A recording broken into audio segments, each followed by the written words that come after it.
right. Welcome, everyone. We are back with another alternative history research show, pyramids, pyramid technology, and alternative history research. Shem Jacobs and Elkman. Ryan with us tonight. How you boys doing? Good. Appreciate you having me. What's going on?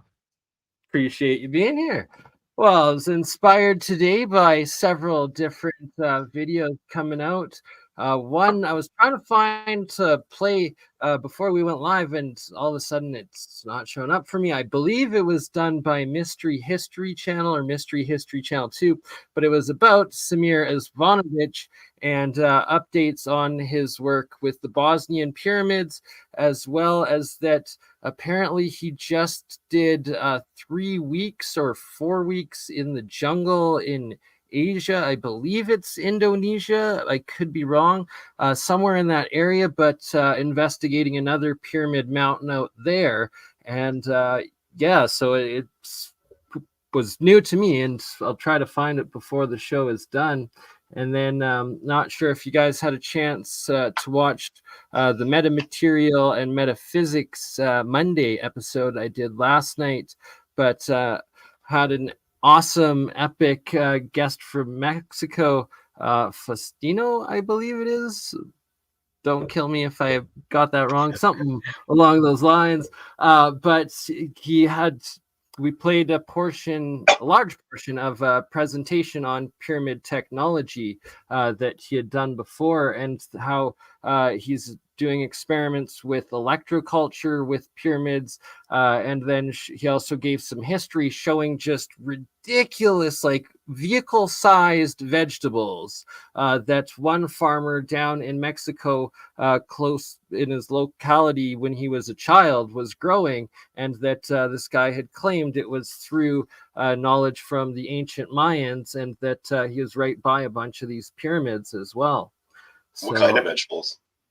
There was a carrot the size of a little girl. There was cabbage that were literally 5 to 6 feet in size, like bigger than people. Like one seemed like it was with the leaves out and stuff. It was like the size of this entire flatbed back bed of a truck. And then that there was pictures of them standing in these cornfields that were like 12 to 16 feet tall, and then they had one of like the cabbage with them, and it was like from the 60s or 70s, I believe. Cool. And then he himself now is experimenting with electroculture with, oh goodness, what is the French channel's name? It will come to me. There's one really good channel out there. The guy's in France. I forget the name, but he's been doing it for about 10 years. Different electroculture.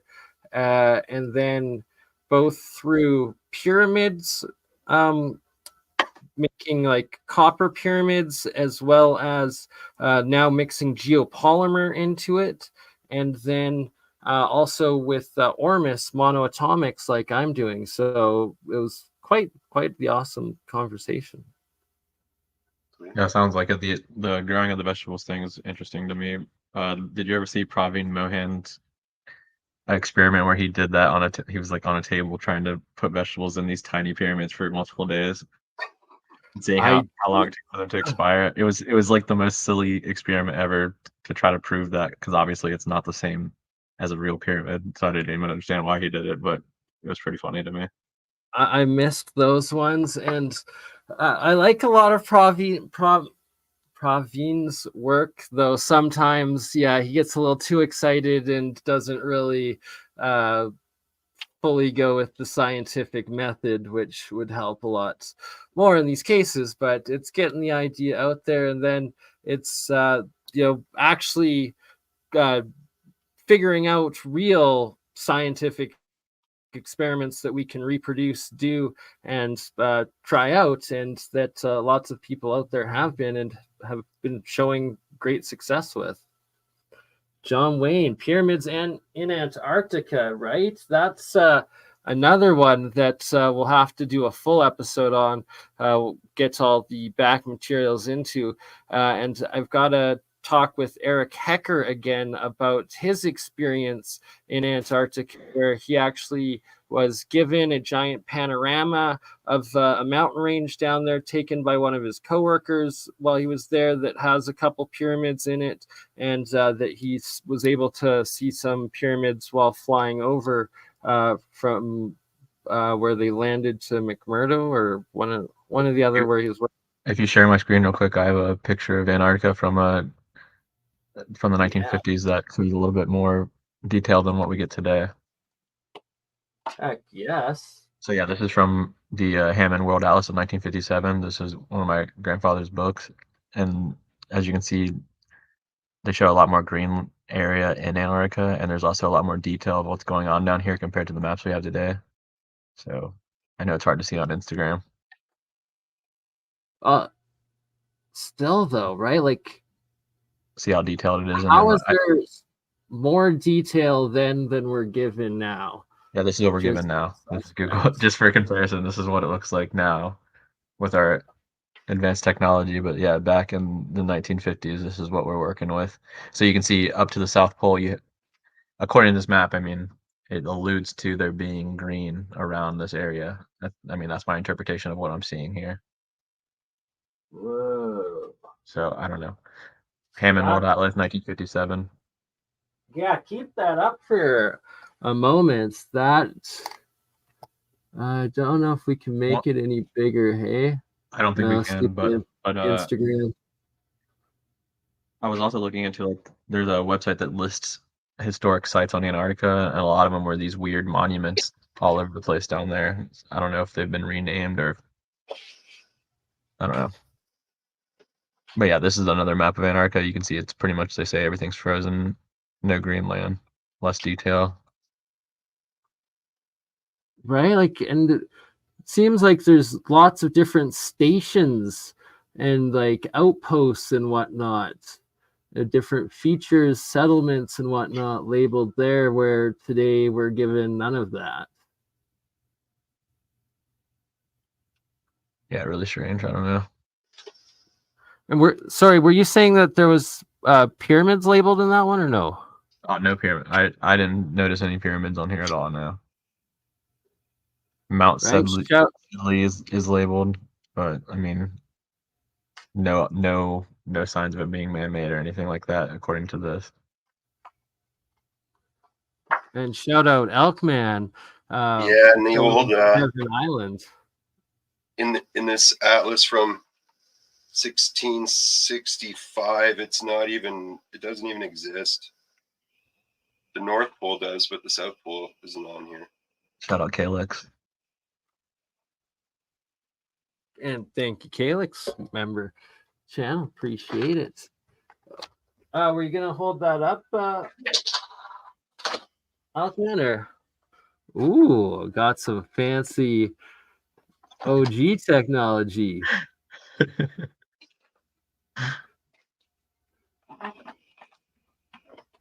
Appreciate you, Steven.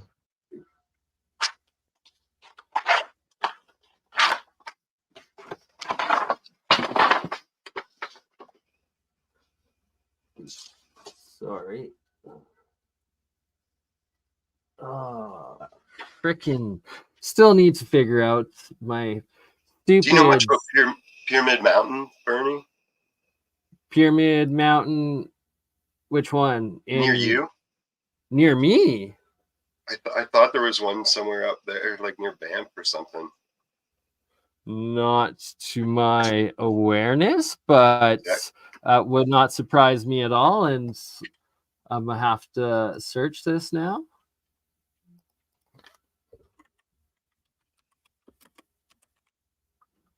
It's amazing how many pyramid mountains there are out there. Oh, well, the one I wrote in the White Pyramid, but there's another one too called just Pyramid Mountain. It's in Alberta as well. Yeah, I wrote Jasper. Oh, sorry, Shem. Were you trying to share or? I No, I typed don't. in Pyramid Mountain, and it says Pyramid Mountain, Alberta. First thing up. Not seen this. Got me a new mountain to hike. Oh yeah, in Jasper. Yeah. Mount And then there's the McKean. White Pyramid in Banff too. And Mount Merlin, apparently, right close to Pyramid Mountain. Fascinating. That don't really look like a pyramid, though.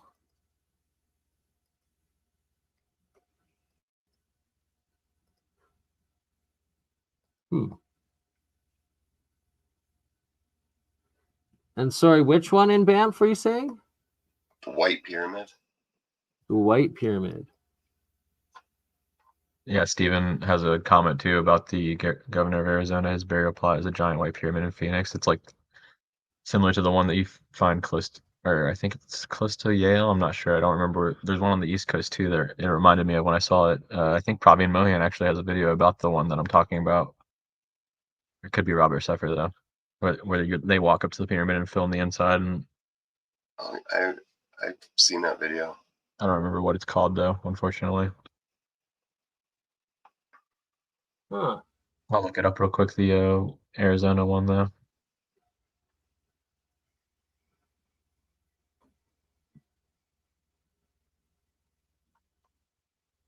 Yeah, Hunt's tomb.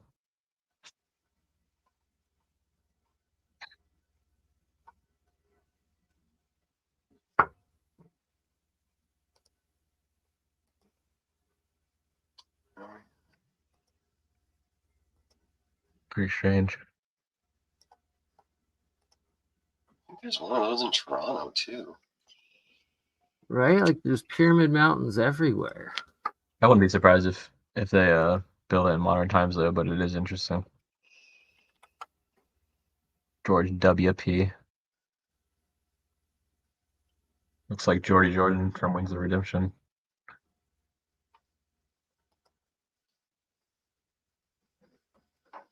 What do you guys think about the these more representations of the Dendera light bulb around Egypt? Do you think that that's what that is right here on the left? This Definitely looks like it. Yeah, these symbols are found in multiple places in Egypt. Wow. I was unaware of that. Like right here. Google Earth found it right here. Not sure what they would represent in hieroglyphics, but yeah, there's I think 5 different locations I found them at. Well, 5 including the original. That looks like a light bulb, just Egyptian style. That's wild. And does the snake mean current or electricity? Potentially that's below it. It could. I would like to hear other interpretations of what it means though. Because symbols, have multiple meanings. There's a picture's worth 1,000 words. So a symbol can mean 1,000 different things. And it's not that the modern translation of ancient Egyptian hieroglyphs is wrong. It's just that it's not all there, not all the understanding. And well, Egyptian history is completely messed up. I mean, multiple chronologists have different opinions about how it started. I mean, there's 4 or 5 different first kings of Egypt. It's hard to figure out exactly where it all began and who's who, because a lot of them have the same exact story but just different names. Oh, absolutely. And it's ridiculous how ridiculous the official Egyptian history story is, and what they still try to claim and teach today. Yeah, I kind of agree with Magneto in the chat too, that it could be a plasma light bulb, like those plasma globes you get. 100%. Like, because it could just have a gas in there that reacts to whatever power is being generated from the pyramid. Exactly. The electrostatic energy in the area activates the vacuum tube, plasma tube, and turn it into a light. I wonder what else it could be, though. I mean, just I don't know. If you think, because people do speculate that the pyramids were a way of generating energy, so maybe they're some sort of battery as well. Because why would I mean, that's a pretty huge light bulb. You'd think it's impractical to make that a light source, right? So, I mean, they probably had alternative light sources if we're considering that they had electricity back then. What do you think? It's a homunculus or something? I honestly have no idea what it could be. It's one of the weirdest things I've ever seen. I'm not ruling homunculus in a jar out. That could be. That's funny. I mean, historical texts talk about them using different various oils to power lamps underground, right? And or inside of their structures. So they had like long burning oils that they specialized in. So I don't see them like, so that's the mainstream narrative, although it's not talked about very often. So maybe they didn't even need electricity because these oils could have had multiple effects on their body. Maybe they were actually like good for them to consume, the fumes from the oil, since they are inside, right? Yeah, We're talking about plants that are sometimes extinct today or unknown what they are. So yeah, they could be biogas digesters. Like the pyramids could even be gigantic biogas digesters. Basically, you throw a bunch of like compost into those things that John Levi was showing out in the desert, and then it creates a gas enough to power electricity. They're pretty cool. Kilns. Yeah, those kilns, like that's why most of them aren't burnt, because there's something called biogas digesters, and it was a way to create power with rotting vegetables. So I speculate that like that was a big farming area before, and then they just dump all their rotten crops or like waste in there, and were powered that way in the past, possibly. Very interesting, but because in Spain you have the same exact type of ovens in the old Carthaginian cities or Phoenicians. So it'd be interesting to find out, based on like what you're saying, if both those places had like a large agricultural history, and maybe there's something to what you're saying. Yeah, I'll bring it up. But I mean, I don't know. Yeah. If you're able to share, for sure. So this is in Ohio, where you live, one of the mounds / buried pyramids that you've been exploring. Yeah, this is Jeffers Mound in Worthington. It's in the middle of a neighborhood. As you can see, there's houses surrounding this. For some reason, they decided to spare this mound, even though they've torn down some of the largest ones. Like, for example, there used to be a mound on one of the busiest roads in Columbus called Mound Street that was apparently torn down to make room for a road. But this one here you're looking at still survives north of Columbus, and basically an area right north of OSU campus, like 5-minute drive. But the interesting thing about this is that the entire area around this is likely man-made as well. Like when I'm driving to get in here, this goes down into the river right here, but it's multiple layers going up. And do you mind making that full screen for us? Yeah, and then sometimes I'll walk down here with my dogs and stuff down along this river, and you can see old brickwork along the river where there used to be like boats or something. I don't know what would be there, but there was just like brickwork and docks and stuff set up all along the river. And really? I don't know. That's really amazing. You're gonna have to get us some footage of that too. And you're probably bang on with that entire area is like man-made and terraformed constructed. Like first off called Pyramid Street. So clearly there were multiple, and the fact that when we look at such sites as the Bosnian pyramids and all the research and discoveries Samir has made, and showing that the entire valley, including the waterways and systems throughout it, were all terraformed and constructed and part of the purpose and function of the sites. This area, well, in history they give multiple reasons for the earthworks existing. Some of them are even as simple as they wanted to be able to get inside the castles during a siege, which sounds insane, but that's what people like Herodotus and Diodorus of Sicily say in their some of the most important historians that we have access to. But the area that this mountain that we're looking at now is located in is like a hotspot for mountains in Ohio. And as you can see by this plaque here that's at the site, I believe that this one right here is the mound, and then this is an older, larger mound, and then there were earthworks all around this area as well. But none of them survived to this day. They have one little area that's I guess maybe this is where the wigwam was or something. That they, for some reason, they kept this. I don't know. It's just really silly to me. Well, it's to But show it's there. the insignificance. Oh, it was just this one little hill with this one little foundation that was wood that rotted away. Nothing to see here. Don't worry about whatever we excavated and destroyed and removed while building on these sites. Yeah, it's ridiculous, and you can see in the thumbnail here kind of what it looked like before as well. Well, I can't really go over it, but right here where my mouse is now, that's a map of the old site before it was destroyed, and you can see it kind of goes down to the river right here as well. And then up here there used to be like another river type structure that's completely changed now. Yeah, I mean, Yeah, we have serpent mounds here in Ontario as well. Not a lot of people know of them, but they're in Rice Lake. It's a National Historic Site of Canada. Really? Yeah, I'll bring that up, but show that biogas digester for a second before I explode here. yeah, let's bring that up. So that's how it works. You can feed any type of waste or anything that decomposes in it, and then it goes down into the digester, and then the digester collects all the gas, and then you can use the combustion to create electricity. So that's They use this type of technology today in some places around the world. I guess they're trying it out to like help with relief for poor areas and stuff. But I'll be right back. Give me 1 second.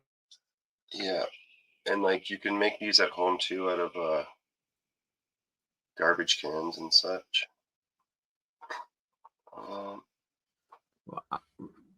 We're gonna have to try one of these. Just make your own biofuel. Yeah, like this. It explains a lot of like the cisterns and what's the basins and whatnot that are built into a lot of old structures, and also the pyramids in the surrounding areas. Oh, nice. Yeah. Yeah, so I suspect like where a lot of those old kilns are found with no burning in them, that's what they were, and they were highly like fertile grounds at one point that are no longer being used.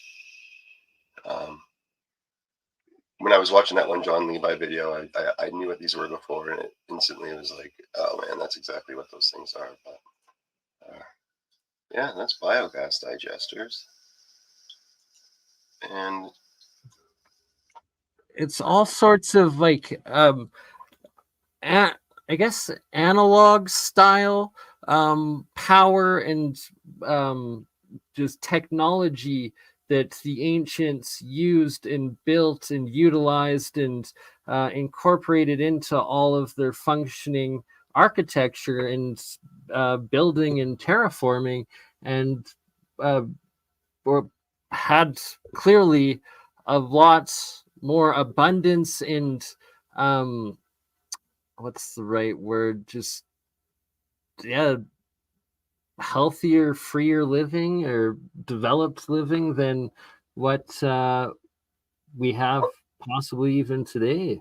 yeah, like there was more different avenues of creating energy, power, whatever you want to call it, before everything was taken over by the black ooze.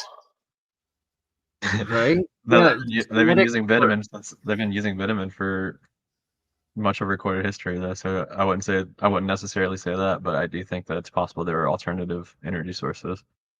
Yeah. Oh yeah, and a lot more, right? And it's kinetic work that it was through hydropower, through wind power as well, and through animal power, but then this biofuel's a great possibility with it. Yeah, I'll try and bring up another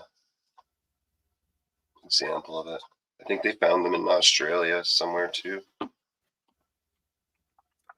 And making different gases, that's also can go into utilizing in the function and industry of both airship potentially, as well as gases for plasma lights and stuff like that. Yeah, and all you need is a distillation column to do that, so that's easy peasy. But yeah, you are dead on with that too.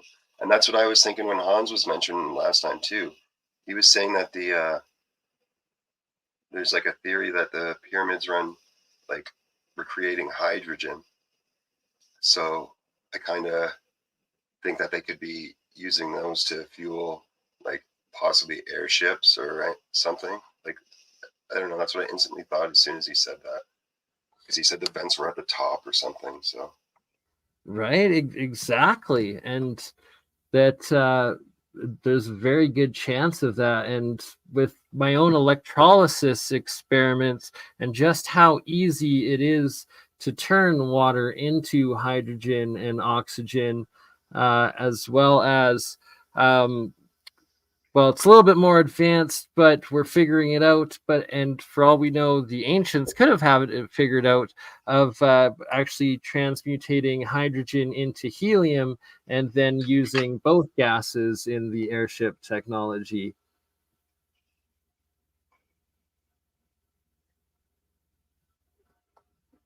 Stephen, not yet, but I will be creating one very soon.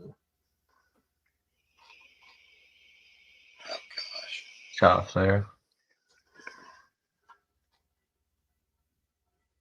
Shout out Mystery Eon as well, my Sherry Anilani, Mindful Exposures, Anthony Williams, not really here. Everybody in the chat, thank you for being here today.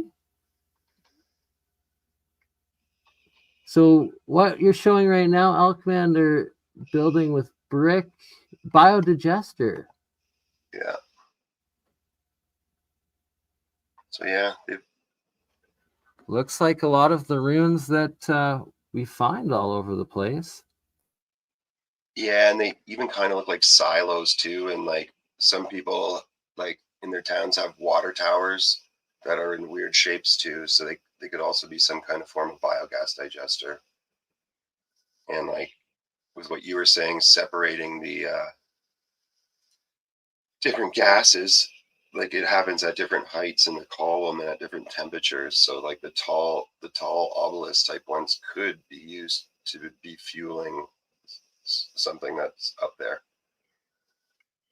Well, especially the vents at the top. And then the turn of the century, all of the Art Deco style building towers that literally had airship boarding top roof, or yeah, the tops, I guess, whatever you call it. Yeah. I just don't understand why they would stop using it. Well, they claimed the hydrogen, they were filling them with hydrogen, and then it was dangerous and they exploded in the Hindenburg. But I personally suspect and feel that was like a false flag to cancel them and like eliminate them, when most likely they were probably using helium, which is exponentially safer and easy to do potentially. But that will be a whole other episode that will get into the details of it. And also that there's the potential that the airships could have, turned into off-world or interdimensional craft. Lots of the times, supported UFOs are like the bigger ones are these cigar-shaped ones that, who knows? And I think there's a reason for all the different shapes of mounds too, because you can only really see them from above. So I think it's for like so they know where to land their airships to pick up whatever supplies or hang out with whatever people. Right, explain all the geoglyphs literally all over the world, everywhere, and the rationale behind them, right? They had Yeah, to have. even in Ontario, there's hundreds of them, like the rat mounds, there's squirrel mounds, bear mounds, like whatever. So yeah, I do think there was a lot more air travel in the past. There's no doubt about it. With the geoglyphs, the only possible way or reason for making them is from viewing them from above. So it had to be for someone. Yeah, I mean, this is the Zeppelin talking about how they could cross the Atlantic Ocean in 43 hours. And at the bottom, compared to the Queen Mary, which is the old way of crossing, it took like 5 days. So they're able Under to, 2 days in an airship. That's crazy. yeah, and these airships had a lot of stuff inside of them as well. Like this is the construction of one of them, and you can see how massive it is. But they had like sleeping areas, like a dining room. There's some pictures available of that online.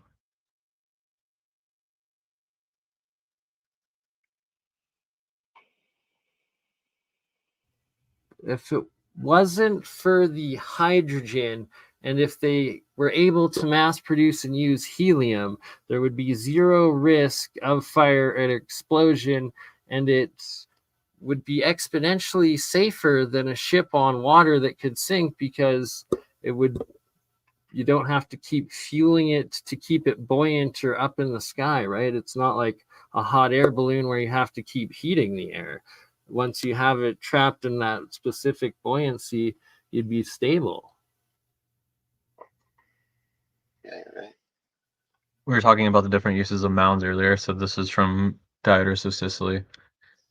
And real quick, before we talk about the mounds, I just want to show that all the way back, according to them in ancient Egypt, we have people digging tunnels through mountains to get water to go to a city. So this is talking about Queen Semiramis, which is, I think, often associated with Queen Nitocris of Italy, or not Italy, Egypt as well. But it says here, and since a great lake which emptied into a river lay on the other side, she made cutting through the base of this mountain. The tunnel was 15 feet wide and 40 feet high, and through it she brought in the river which flowed from the lake and filled the city with water.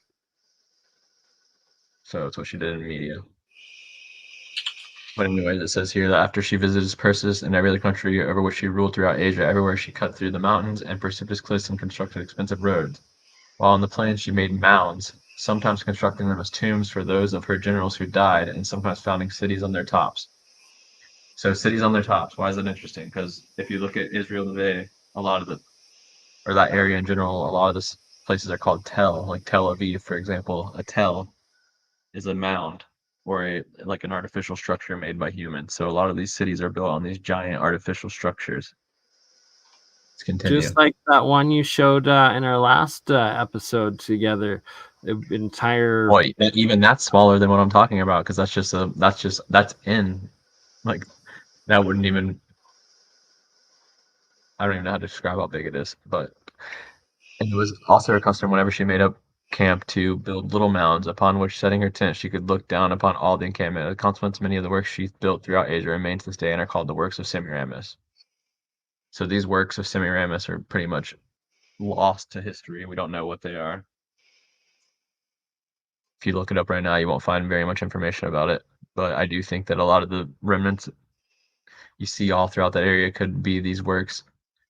And also, what's interesting about Semiramis is that there's like an androgynous thing going on with her, where sometimes it seems like the same character is presented as a female sometimes and as a male other times, because you hear the same thing about, say, for example, like Men or Sesostris and of Egypt as well. So it's hard to tell who exactly they're referring to in this story, but yeah, someone did some great stuff in history apparently. So many. That's a fascinating point. And how many of those cities are built on these artificial mounds, mountains, and pyramid structures?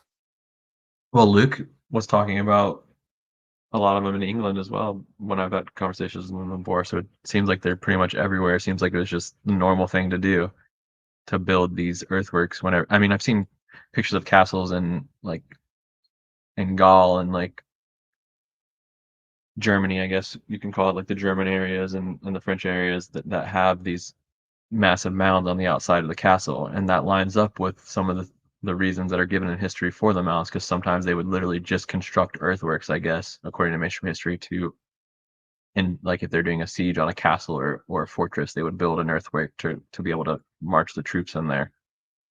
And you see evidence of this, but it could be, I mean, that could just be a cover story, who knows? But it's just interesting that they had the resources to be able to build an earthwork on the fly to invade fortress. I find that completely fascinating. That is like, there's just so much that has been written out and covered up and lied about in our history and hidden in plain sight everywhere. Well, it seems like even since the beginning of time that like the earliest chronologists we have evidence of are already trying to like rewrite history. They're already doing what we're doing today. Like Herodotus or Diodorus, they're basically going through the sources. If we believe mainstream history to be what it is, they're going through the sources that they have, and they're saying like, oh, this isn't true, and this is why, and then they're correcting it, or they're saying like, this is what this person says, and this is what this person says, and this is why it's bullshit. So if we think mainstream history is accurate all the way back in like 500 or the 5th century BC, people are already questioning the sources that they have. So just think Right? about Like, how wasn't there 8 or 12 different accounts of Atlantis and what destroyed it or something like that? Or Egypt, or what created Egypt? I think it was something like that. And then Plato's or Herodotus was the only one left there that's made it. well, for some reason, yeah, a lot of Herodotus' work survives, but a lot of other people, we have a lot of stuff missing. But it's interestingly in the most contentious points of history, like the fall of Troy, for example. Diodorus of Sicily, his lost books are like pretty much around that period and a little bit after, and then also the Celts versus the Roman Empire is missing from a lot of these texts as well. So it's interesting how that it seems to be the same areas of history that are missing. But yeah, I mean, there's a lot to that. Some people speculate that the reason this happens is because a lot of these texts weren't even created until like the 1500s, 1600s in our history, and they're just basically putting them back way further than what they should be. But Yeah, and some not as far back and others way further. It, we oh man, flamenco, there's just so much to it, and it's so intriguing because it's like you wonder what he could be right about, and then there's just so much that's there's way more than flamenco who's questioning history. Like there's I I can think of 18, 20 different people who are doing the same exact thing as flamenco, and a lot of them are unconnected. I'm talking about over the last like 300 years. So he's not the only person who's questioning this stuff. It's just obviously, it's pretty popular right now with what's going on with Tartarian and everything like that. But like people like Isaac Newton, for example, question history. yeah. Like there's like these few German scientists in the 90s or whatever who were doing the same thing, but I'd never heard of the same work that was based off flamenco's work. I mean, there's so many sources. All these people are just saying that Scaliger Petavius history is not correct. See if I can pull some of this up actually.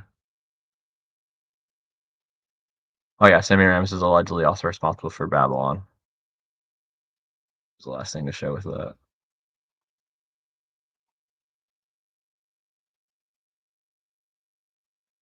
Okay.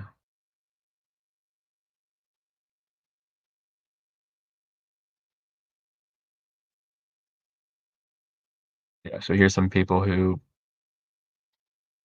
have gone against Scaligerian chronology.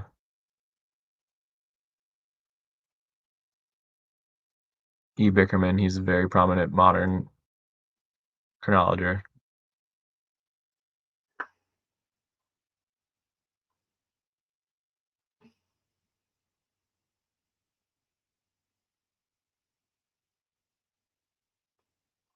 Yeah, exactly. So many, and I brought up Fomenko's name only because he is trending, and just how much he rewrote and focused on a new chronology timeline with everything. But you're absolutely right in illustrating and highlighting literally half of history um, figures question the official historical narrative, right? Well, the interesting thing about Isaac Newton too is he was so afraid to publish his research that he never wanted to come out. Basically, he lended it out to people who he trusted and said, "Don't release this." Oh, And I think, absolutely. His alchemy writings, and then what they call his oh, what do they label it as? Religious texts and prophecy texts, I guess I think is what it's under. But really it's just the science of alchemy, experimenting, as well as his philosophical and historical research.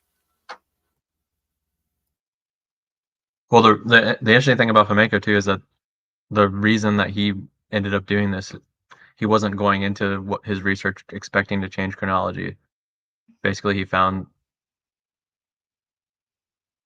this coefficient d that Robert Newton calculated was from 700 to 1300, where the moon would have had to have been accelerating in order for it to make sense. So he was doing some problem where he came across this and he's like, this doesn't make sense. So he basically combined this Robert Newton guy's calculations with N.A. Morozov's changes of the eclipse datings in relation to events like in Herodotus or Diodorus of Sicily, because they talk about the sun darkening during a battle or whatever in all these different sources. So he combined that together, and when he combined those two things together, he realized you no longer had to have an acceleration of the moon during that time period. It basically evened it out. So when he did that, he's like, okay, well, chronology is wrong. So that's when he started going back through every single source in history, literally every single source, and reading the source and dating it and getting all this extensive research done through everything to determine his thesis that a lot of these texts were basically either forged or created between the 15th and 17th centuries in order to create some sort of false narrative for whatever reason. He doesn't say Scaliger and Petavius are intentionally doing this. He alludes to that they could have genuinely been trying to make a real chronology, but for some reason there's someone else, a higher power behind this, that seems to be causing this.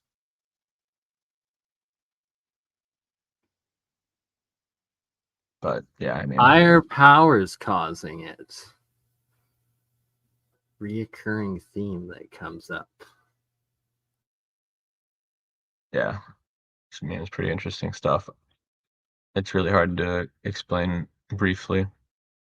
Oh, it doesn't just need its own episode, it needs its own whole series to get into the depths of it.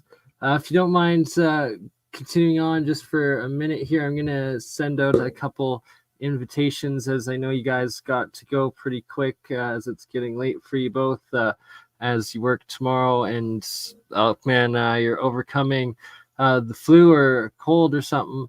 Appreciate you both being with us. But gonna send Mindful Exposures the link, and I believe Mike Ancient or Alien Carvings will be joining here shortly. All right, so let's talk about the validity or reliability of radiocarbon dating. So the first archaeologist to oppose the radiocarbon method was Vladimir Milosic. Basically what happened was the shell of a living American mollusk had a radioactivity index of 13.8 as compared to the average value of 15.3, which makes it 1,200 years old.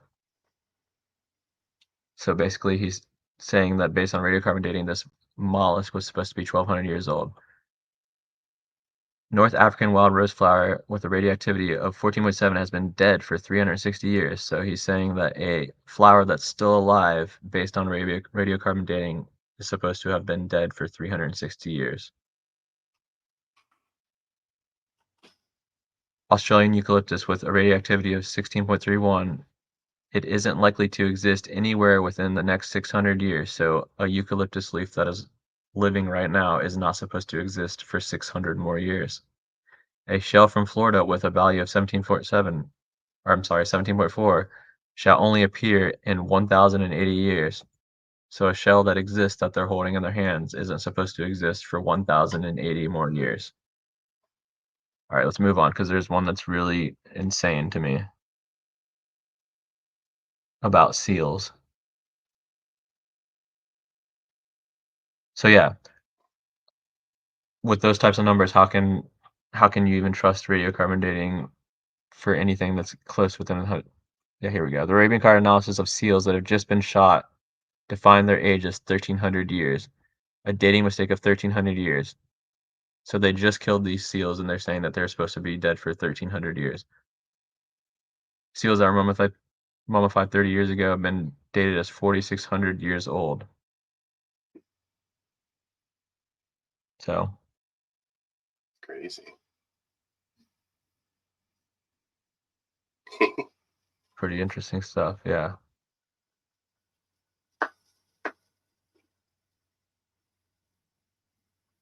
Petrified tree logs through multiple sediment layers has entered the chat. It's a comment. It's a good one.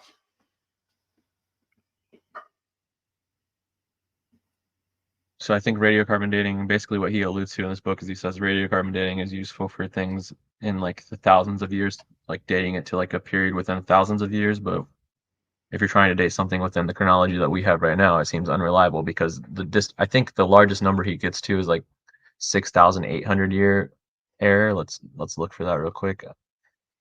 I don't remember off the top of my head, but I think the largest number was like 6,000 years or something. So just think about that for a second. Our history is like probably like what, 5,000 years. That's strange.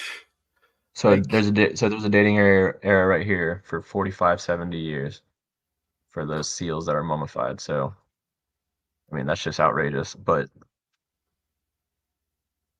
that I don't. is. We're gonna have to our next conversation with Samir Zvanovic go into the radiocarbon dating mishaps and accuracies because I believe he also is pretty well versed in understanding it a lot more. Maybe even when Mike comes on, I'll ask him about that later tonight. He might know a bit more, as I know he's been trying to figure that out with labs, and just that sort of inaccuracy is mind-blowing. And if it is that inaccurate, it could make sense on why they made it the standard if they're trying to hide and mislead official history and dating and stuff like that. Yeah, I'm not sure what the argument is for why it would be so off. But there's another part in this book where he talks about the temples of Egypt. I'm trying to see if I can find that. It's so long. Basically, he uses the Dendar long and short zodiac to kind of prove the year they were built in based on the picture of the zodiac's position in the temples.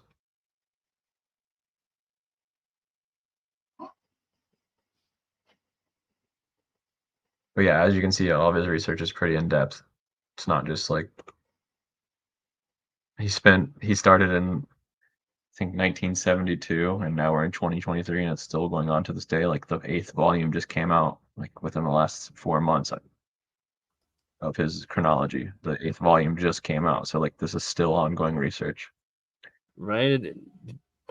It's a life's work and it never gets finished. It ongoing and to picking up the torch.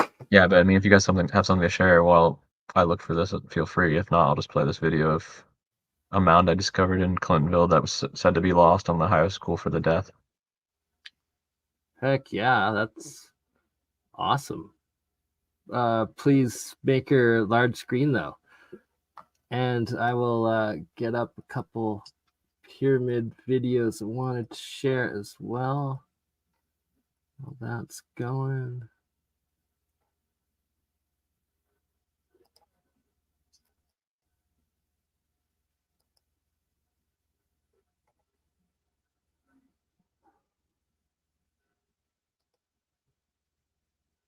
I just don't even understand why they would lie about history. I mean,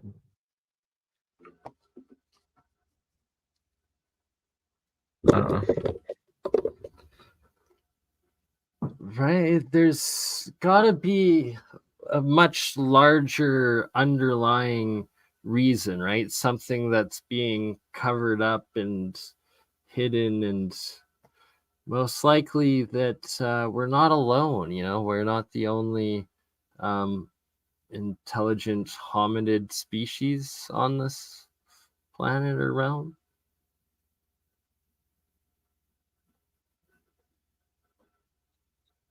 Yeah, please do, Stephen.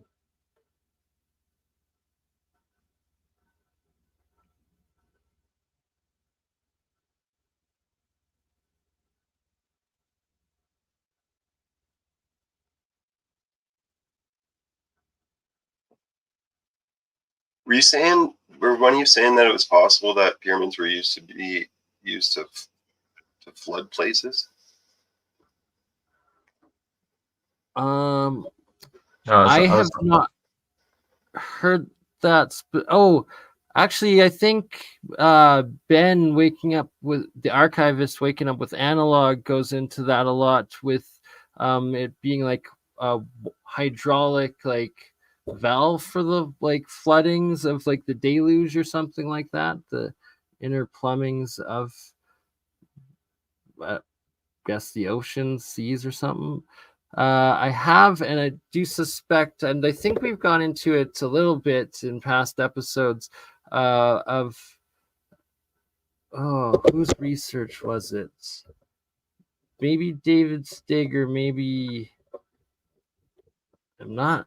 It'll come to me. Anyways, that the Egyptian pyramids were used. They have underground shafts leading out underneath the deserts, as well as connecting into the Nile River in several places, and that they were used for irrigation and water management, and a huge part of their function was hydraulic. Well, I think it's Herodotus says that the first king of Egypt basically created some sort of dam system at part of the Nile that they had to improve constantly to prevent the area of the pyramids from being flooded. And the way he was describing it made it sound like to me that it could be used as a weapon to flood the area of Cairo. And then you do have a lot of Egyptologists that talk about the Sphinx and the pyramids being underwater at some point. So when I read that and I thought about that, I did think it was possible that the Nile does have something to do with that, and a lot of those dams and stuff around there, if the dam still exists to this day, because we're talking about ancient sources that I'm referring to. But they were talking about back then how I think his name was Men built certain dams to control the flow of water in the Nile, and they even refer to it being able to flood Cairo specifically. Really, gonna have to read that and go over that in depth. As what past episode we did with Luke, shout out to Ancient Historian. We'll have to do another episode with him specifically going into this. Is that there's a lot of canals throughout that area as well, and just the floodplains of the Giza Plateau. And we were looking at it on Google Earth there, and it seemed like it was just a giant agricultural area that was used to be used for farming.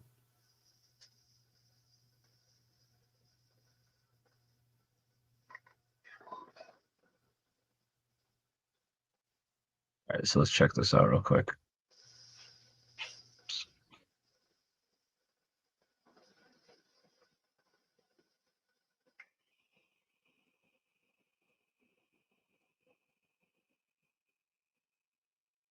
The images known as the round and long zodiac nowadays have been found in the Dendera temple in Egypt. Multiple attempts in the 19th and 20th century, astronomers find ancient solutions that would fit the horoscope depicted in the zodiacs have failed to yield any results. Such eminent scientists as Laplace, Fourier, Laton, Biot, and Helm have tried to solve this problem. The search for the correct solution was eventually abandoned after many unsuccessful attempts. Nowadays, the temple and the horoscopes are dated to 30 BC and 14 through 37 AD. However, it turns out that there are exact astronomical solutions. We shall give a very concise account of the matter, especially in part 2 of Cron 3. Okay.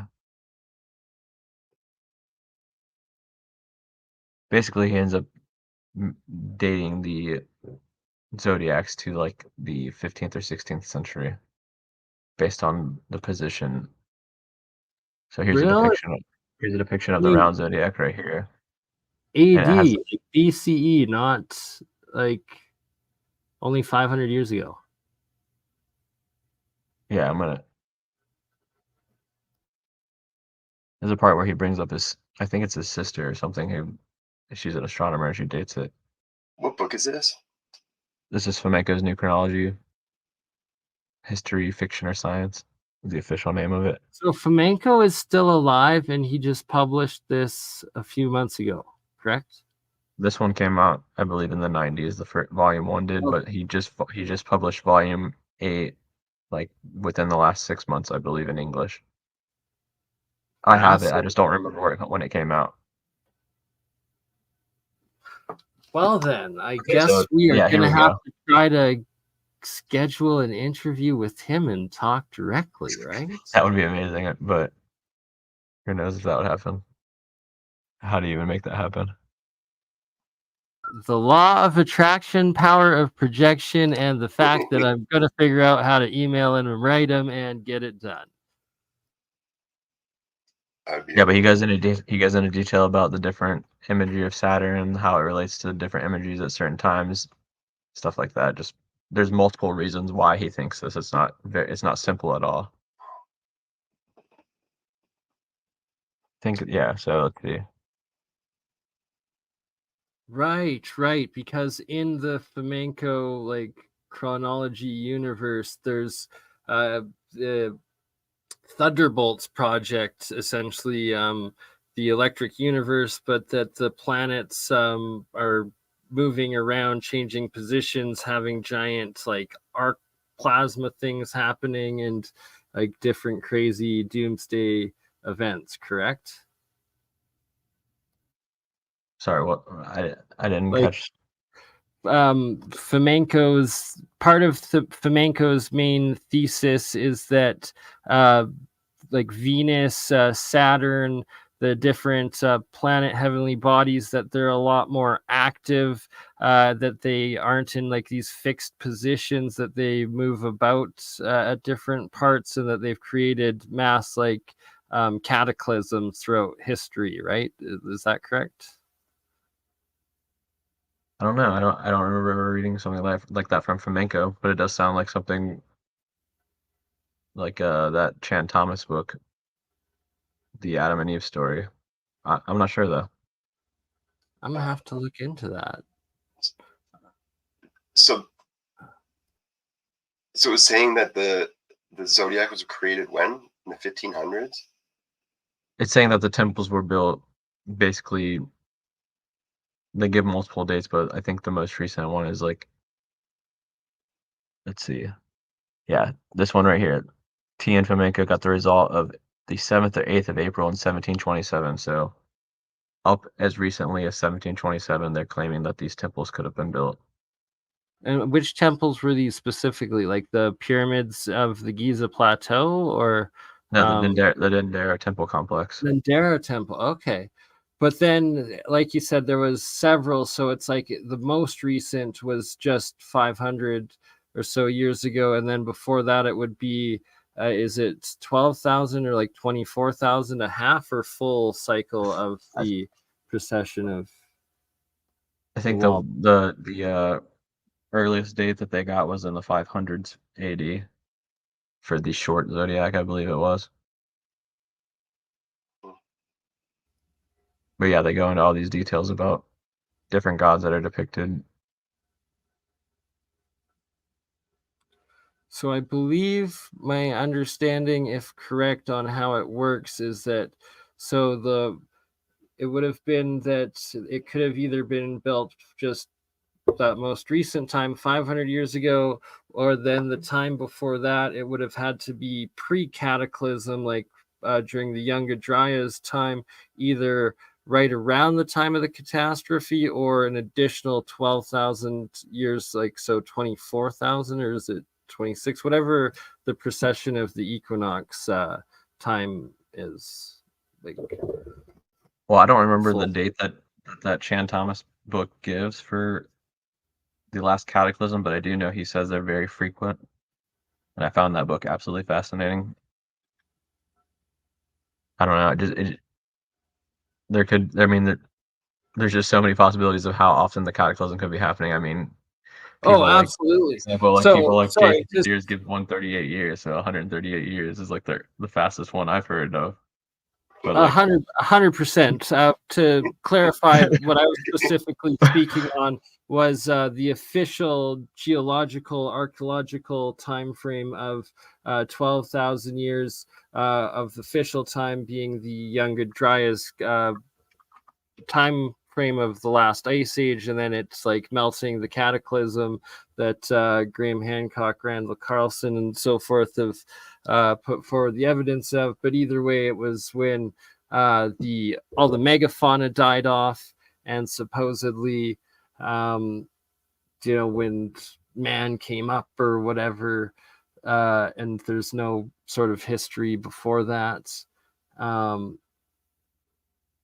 As far as civilization goes, I guess, in the official books. Point being that it's also the cycle of time of the precession of the equinox, or what they call the wobble of the earth, the amount of time that it takes for the precession of the different equinoxes to circle through of what rises on the horizon and make it back in a full cycle. And the point of all of that was the main cataclysm destruction that I put as a time frame of epochs, as opposed to the possibility and likelihood that there have been multiple very severe cataclysms or worldwide event destruction since that time, wiping out civilization, quite frequently, it seems. I'm gonna stop my rant now. Well, to me, it seems like a lot of the stuff is just keeping track of where certain things are in the sky for some reason. Now, is that reason a cataclysm? That's up for debate, but it does seem likely because what are the reason what they have? But that also, based on the time scale you're giving, that means that people have been passing down this tradition for thousands of years. So to me, the more practical idea is that it is a lot shorter, because I don't think people would have been able to pass down those oral traditions or written traditions for as long as we would be imagining with that time frame you're giving. So, but a very important thing in Freemasonry and a lot of these mystery religions is the two pillars. They have the pillar of the sun and the pillar of the moon. One is supposedly, they're both written with this secret information on them. One is supposed to be able to survive the water cataclysm, and the other one is supposed to be able to survive the fire cataclysm. So that's why there's two of them in some circles, is to preserve this knowledge based on which cataclysm happens, because apparently there's two different variations. Yeah. They also need to track them so they could travel, like nautical. Yeah, I mean that's another good point about why they're important. But the way what I'm talking about is, I guess, if you read a lot of mythology and a lot of these ancient texts, they're talking about, like Orion shooting his arrow at this certain bull, or someone cutting the bull's throat.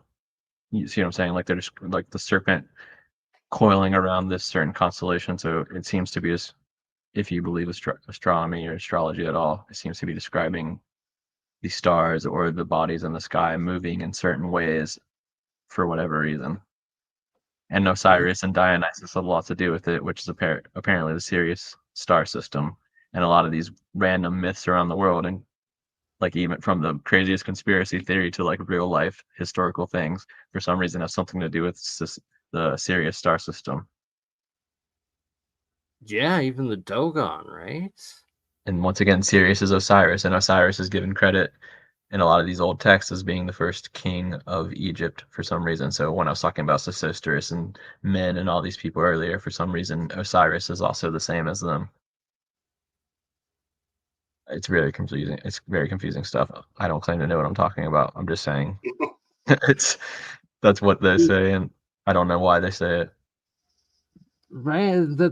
The common theme everywhere, and that you're absolutely right, that there's like, it seems like the world, or there's Armageddon, like destructions, cataclysms have happened time and time again, and that most of the time there's these different gods that are responsible for it, and that somehow what's happening in the sky above somehow affects it all, right? Like it happens during these certain like movements of stars or different phenomenon, stuff like that.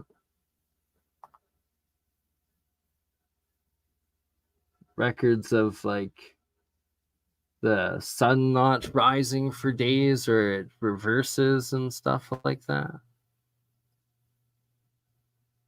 Well, here's a guy with a musket on the back of a horse during the biblical apocalypse.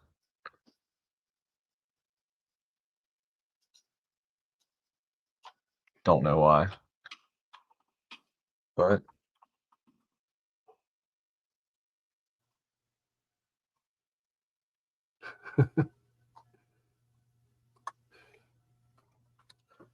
Mind-blowing stuff. Oh yeah. This one. So when we started out, Elkman mentioned White Peak and Pyramid Mountain in Banff. Yeah, the White Pyramid. Or the White Peak there, and then I guess Pyramid Mountain is in Jasper, which is 100 kilometers north of the site. Very, very sus spots. I am going to have to check them out.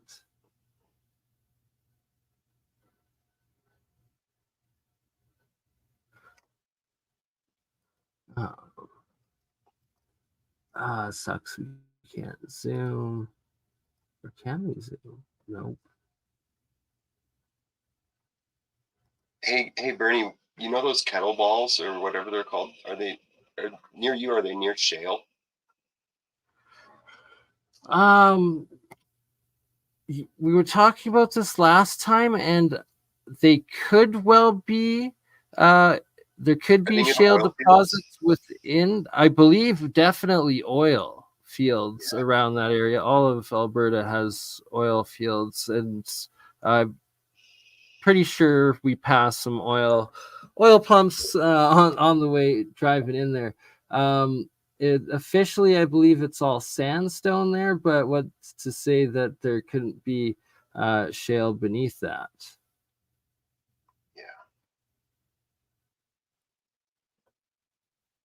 Pinnacle Mountain also in Banff. This another one very sus. I am gonna have to check out.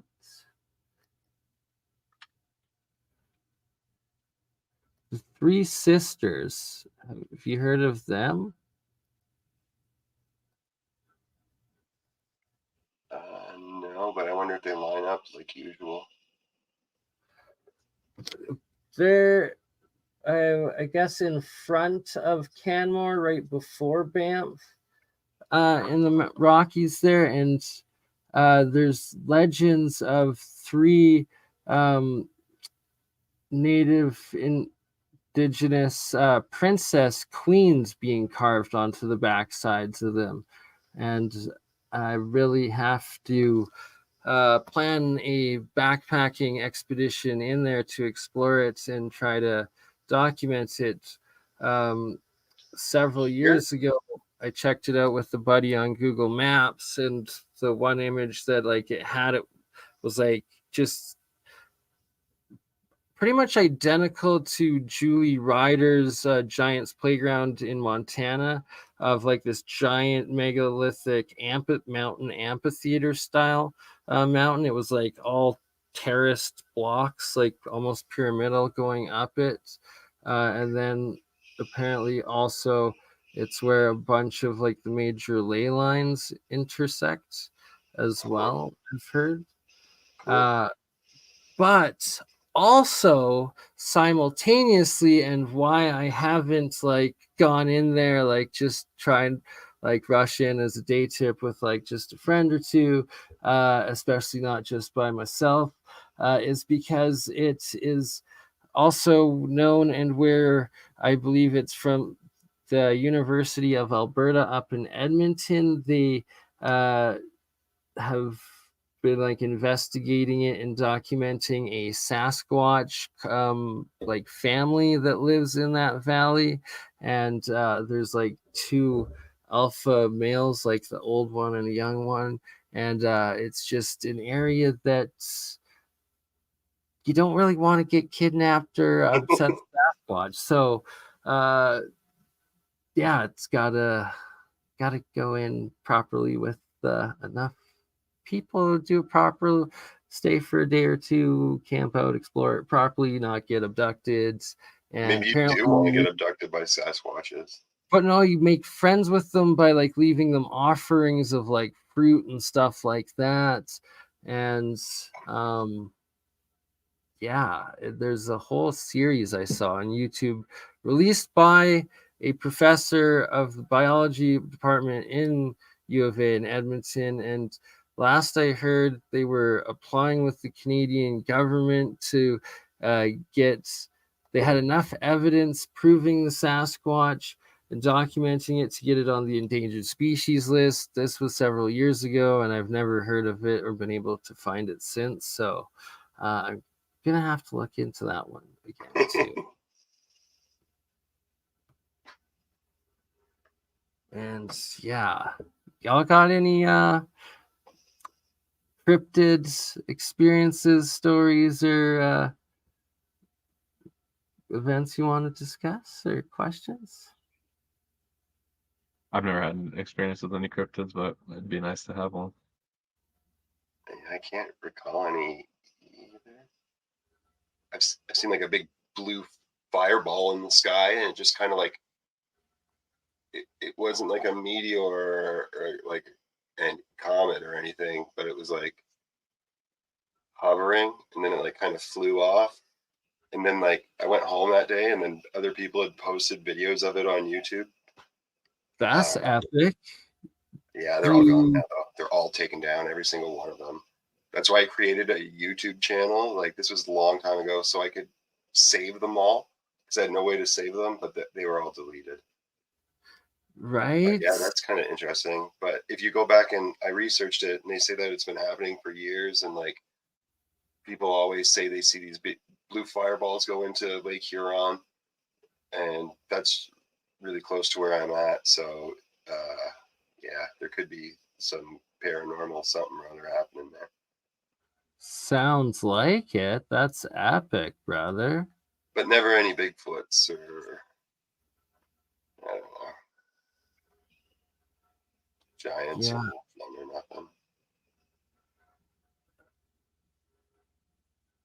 nothing. I pulled up those mounds of Antarctica from earlier we were talking about. If you want to share my screen real quick. Yeah. So these are some of the sites I was talking about. They call them Karens on that website. These are all at Antarctica.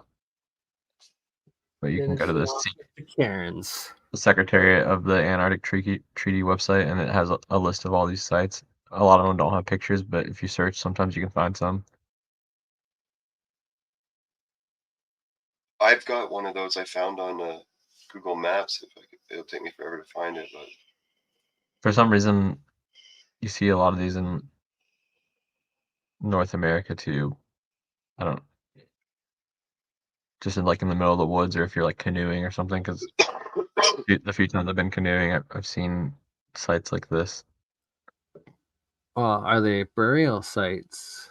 And also Well, some potential. sources say that they say they're like burial sites sometimes, or they're just places where for traveling to point to know which direction to go next. So like landmarks, I guess. That's the story I've been given when I asked about what they were in North America, at least. Yeah, there does appear to be many of them on the Canadian-US border from what I've seen. But this one right here that my mouse is over, if you can see my mouse, the HSM 67, so Site 67, the Granite House rock cut. So there's a house apparently made of granite, but a lot of these don't have pictures, like I was saying. So you have all these monuments in Antarctica that just a lot of them don't have pictures. Such a tease. The Lighthouse Primo de Mayo built by Argentina. Ceremonial facilities of San Martin Base.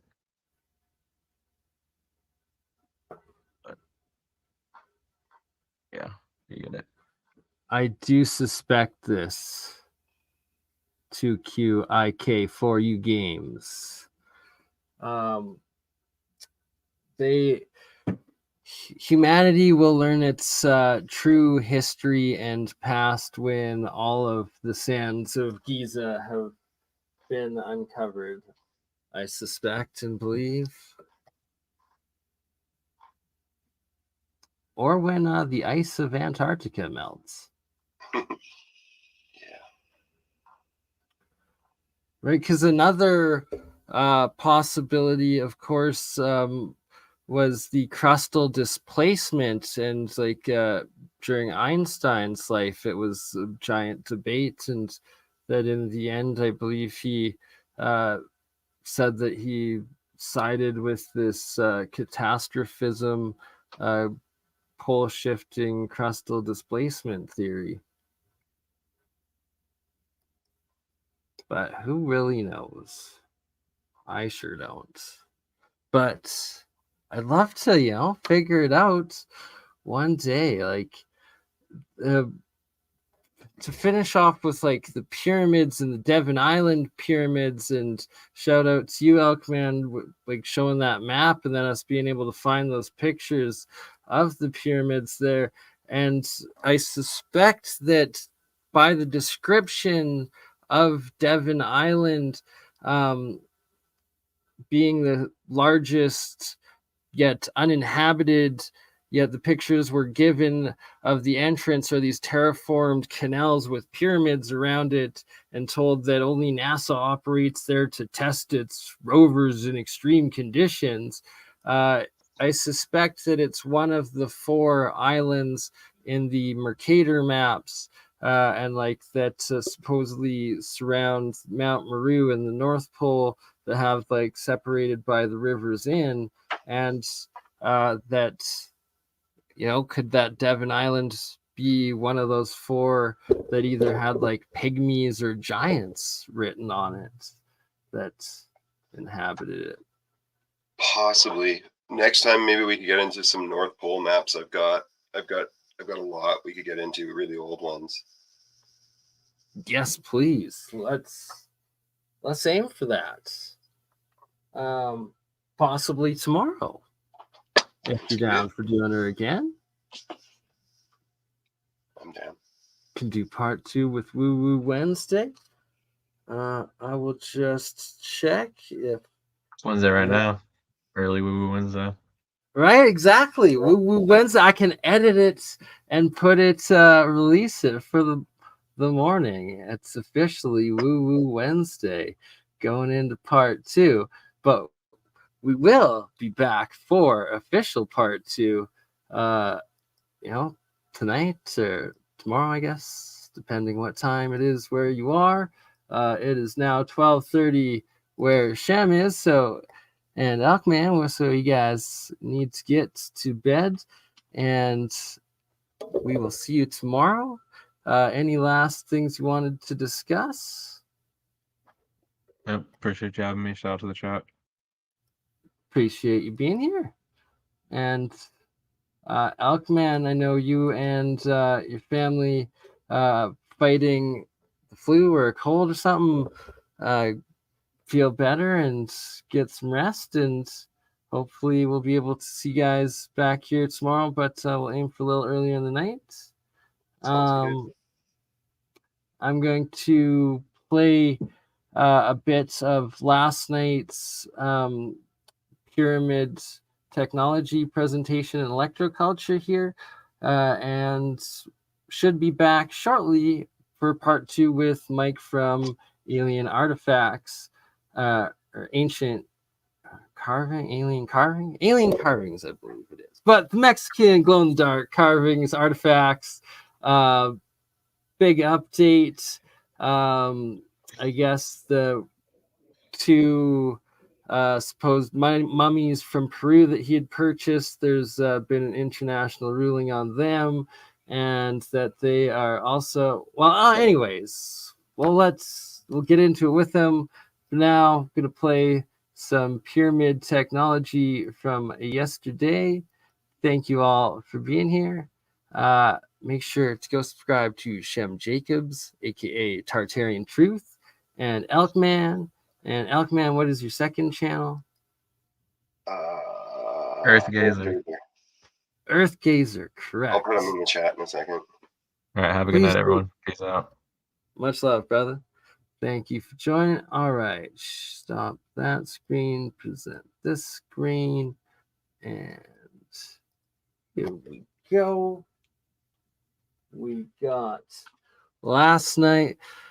See, and that's the thing when doing live streams, you name them, you aim for a theme and discussion, but you never know how it's really going to go. There wasn't that much meta materials.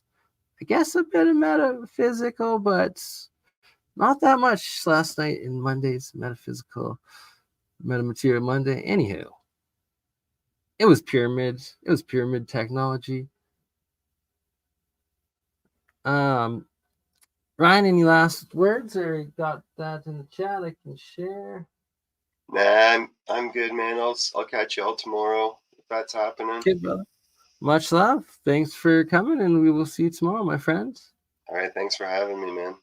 Channel Thanks for being of a friend, but I can share it in the chat where you can find the guide if you want information, brother. I would love that. You know, I've also heard, like, if you sit. That's very interesting because this type of antennas are very healthy, not only healthy, but very healthy. That's pretty safe. Well, I will start reading the data analysis I got from 4 of the 6 studies because, well, just for shortening the time, I will talk of 4 of the 6 studies, but you can find more information on the paper Angela will provide, where I included all the 6 studies. And well, the first one is the influence of the pyramidal effect on tomato cultivation. The study investigated the effect of black buckaroo woods pyramid on the growth of 3 tomato cultivars, measuring several parameters every 10 days. All cultivars were found to show improvements on the pyramidal effect, although results varied by cultivator. In addition, please, the economic analysis revealed gains in the areas with the pyramid effect, with the line 2 being the most. In short, the pyramidal effect improved in the yield of tomato cultivars. Okay, this image is just a representation, are not the image of the real tomatoes. But in conclusion, the pyramid helped the cultivation of the tomato. We also have another study. The name is the germination of green gram with influence of the pyramid energy in lunar days, which is interesting because they took the moon cycles in consideration in this experiment, and they looked at the impact of 2 types of pyramids, polywood and copper, of 2 different sizes, and the germination of green grass seeds during the lunar month. The pyramids were observed to improve the germination, mean root length, and fresh seed weight compared to the control group. although they did not significantly affect bake dry weight. Copper pyramids and larger ones provide to be more effective, and germination was greatest during the first half of the crescent moon phase and the second half of the crescent phase. So they got uh, the best germination using the small copper pyramid and the big copper pyramid. They also used other material. They got good results, but not as good as the copper pyramid, which also our teacher has told us to. So there's another summary of the third study, which is the effect of the pre-sowing incubation with a pyramid on germination and seedling growth. And well, this study shows also that the copper pyramid is much better than wooden pyramids. That's the conclusion on this study. And while she used she made the pyramid also to be facing north south, and well she used all the correct angles also, and well she got great results on the copper pyramid. And well the fourth and final study in this presentation is also about germination of green grams seeds, and it is found that after 72 hours they got the most growth in the pyramid, and the pyramid placed seeds with very great results from the others that they did not use the pyramids. So that's where we got it. And well, the summary and conclusion is the studies on electroculture and pyramidal energy showed positive results in plant growth. Best results are obtained bigger. Welcome, Mike. Pausing it there. How are you, sir? Doing good, man. How are you? Doing great. Glad to have you.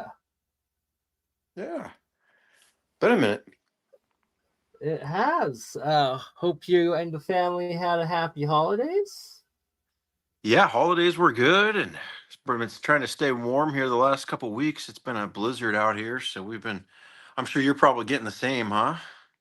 Oh yeah, she has been nasty up in the prairies of Canada. My God, it was minus 45 with wind chill, like minus 40 without it. One point for a couple Wow. days. It was just nuts. And it's like that's Celsius, and I guess like minus 40 Fahrenheit and Celsius kind of become the same. So it's a Yeah. bit crazy. The truck died, or the battery. It was just the battery, but froze my old battery. So I was stuck at the girlfriend's for several days, but it was okay. And finally warmed up to a balmy minus 10 degrees Celsius today, which is like actually really warm when it's been that ridiculous cold. And got a new battery at good old Canadian Tire. Got it in and back on the road again. That's awesome.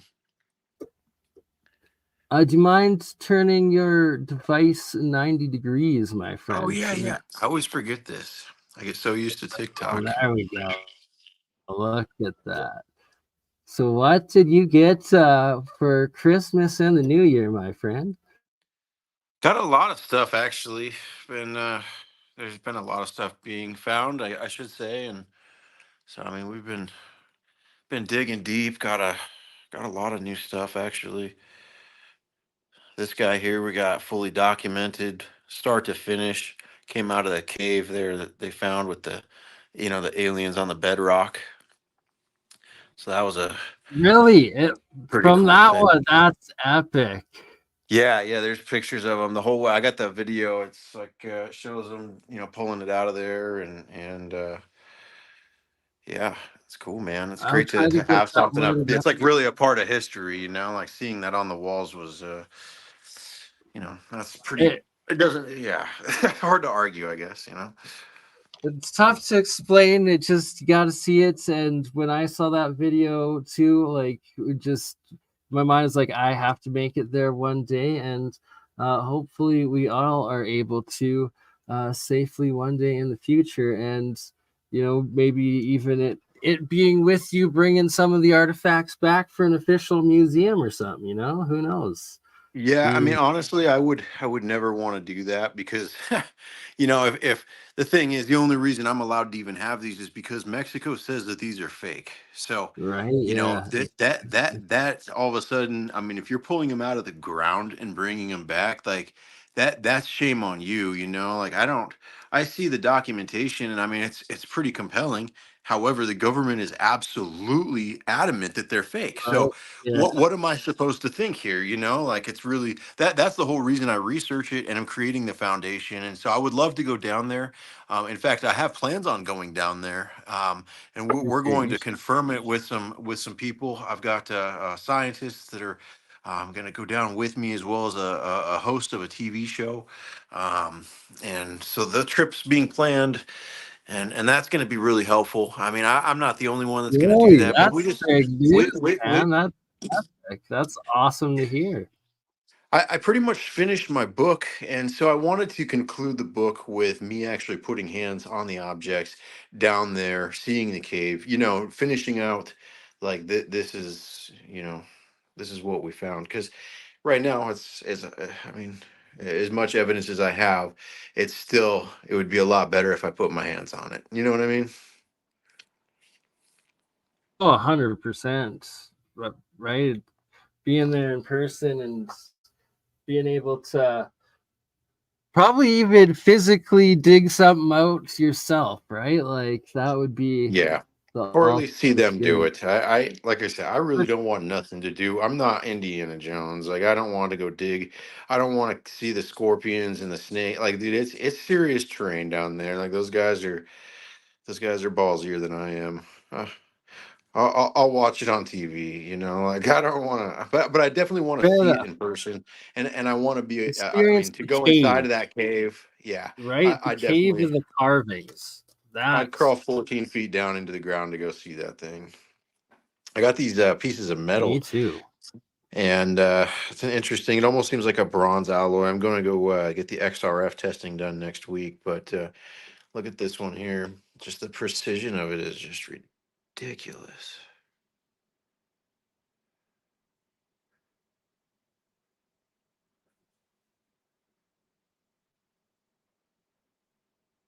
Pretty crazy.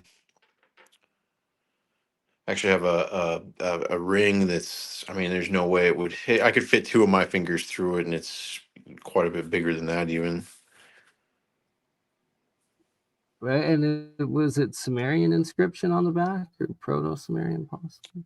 Honestly, the back of these, the symbols, I don't really recognize anything in Oh relation. And yeah. now what I do recognize actually, the other place I see those symbols like that are on the back of these little statues. Let me see if I can get it to focus here.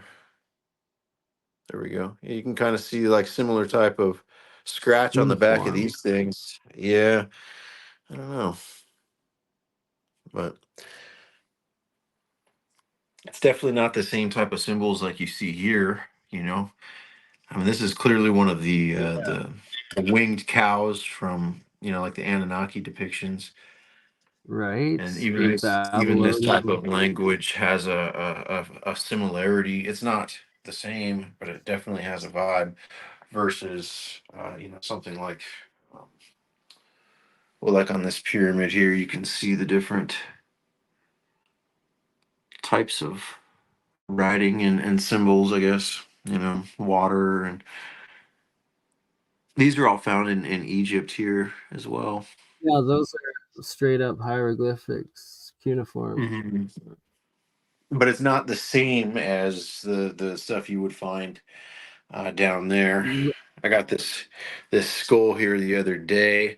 They didn't know what it was. It was found similar to where these other skulls that I have are, and but I think we identified it. I've got to do a test to see if it's a fossil or not. But the conclusion would be this thing. It's called a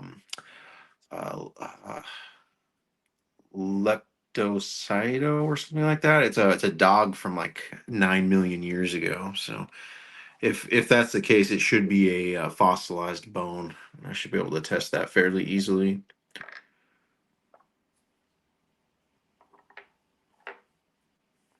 Just fascinating stuff. The consistency. Yeah, interesting that it's got like the little poker.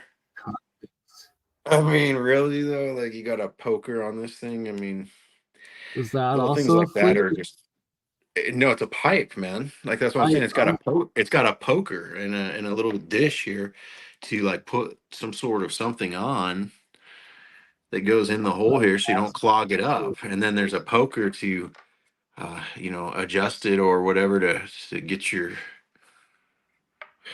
groove on, I guess. I don't know. I mean, I don't know what they were smoking. The stuff that we've tested was only tobacco, but I think maybe for maybe certain things that who knows, right? Oops.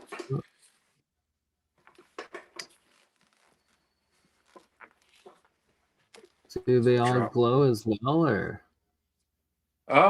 Not everything does. But here, let me turn this light off here. Almost knocked it over. Moving around in here is like becoming harder and harder because I keep getting more items. So it becomes tighter and tighter. And I don't know if you saw this. I'll show you this really quick. Oh, but wow. it's a lizard type person. And we saw this guy he's been shown on quite a few pieces. This is like a 4-foot disc. And but it's cool to see the 3D version. That's Yeah, gotta give you full screen there. Can you actually like just slowly go over that? That's insane. yeah. How to get that detail? Is it possible even on his head to get the inscription or symbols on him? I don't think he really has too many symbols. He's fully scaled out. Wow.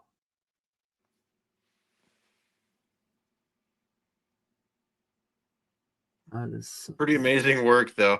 The stone itself, like the way they use these stones for texture and different ideas is, and I'm sure he was holding something, but there was nothing found. So, or it hasn't been found yet. That's the thing. I mean, if it really was a mud flood, then some stuff's going to get carried away. Yeah, it's crazy. This is a really interesting piece. A lot of really interesting symbology on this piece here. And reptilians, anyone? Like, my God. Yeah, there's also this guy down here. Let me see if it's not focusing for some reason here. There we go. You can see there's the angel, and then there's this guy here. Sorry, the focus is horrible over here. Let me see if this helps.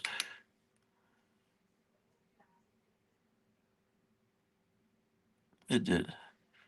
Yeah, it's like I thought it was like a thoth, but it's not. It's a little You mind different. do that again? Yeah, it definitely gives good highlight. Atlantean or something. I don't know. Right, the Egyptian gods potentially.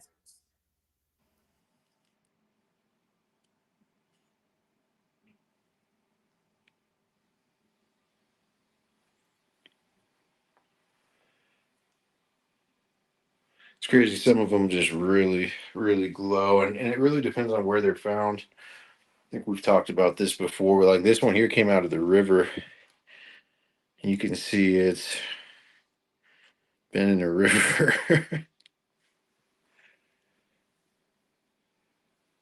And so, are any of those pyramids hollow or like have room in them at all? Sorry.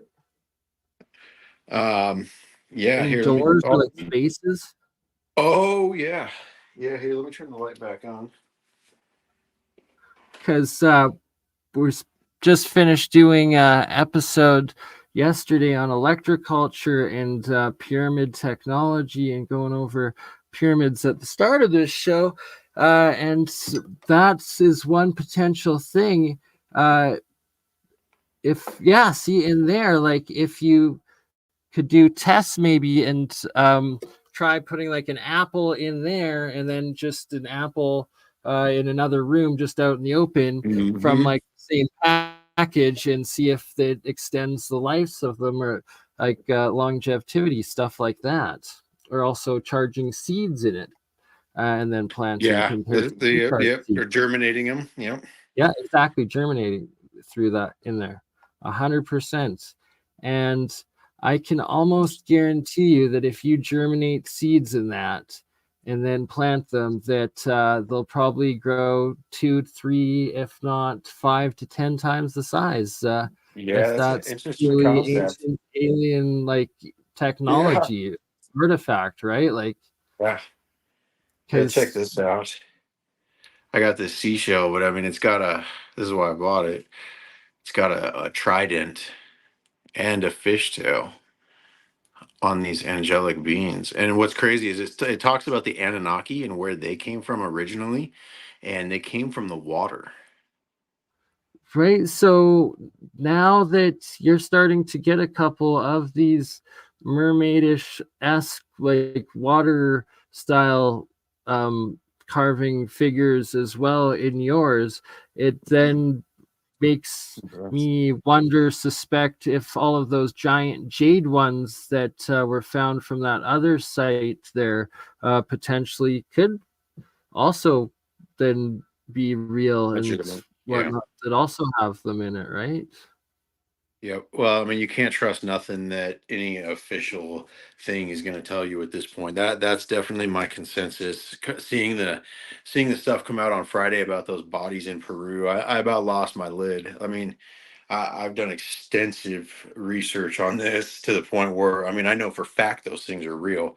I've tasted them. You know what I'm saying? Like, I mean, from being around the dust and stuff that they provide, like, Right, like I where's I the know the actual smell, I know the texture. Like, it's not anything that I've ever seen before. Anyways, show me but the lab and the process that they supposedly are testing them from and got these results from, you'll never right? see it, I Like, promise. And what I've actually heard is that they may even try to produce false ones to shut it down or whatnot, or they may actually provide results, but they're not going to be of the stuff that's legitimate. And that's the sad part. But what's really great though is many of these specimens have been brought out of the country, and so there's specimen in Japan and in France right now that I know of personally. And so the research on these isn't just done, like it's definitely something in the future that can be definitely brought back up fairly easily, I think. So that's the good news. sense. And that if this batch was ruled that it was nothing but a fraud, there shouldn't be an issue, and they shouldn't be interfering or taking the next ones that come up or come out, right?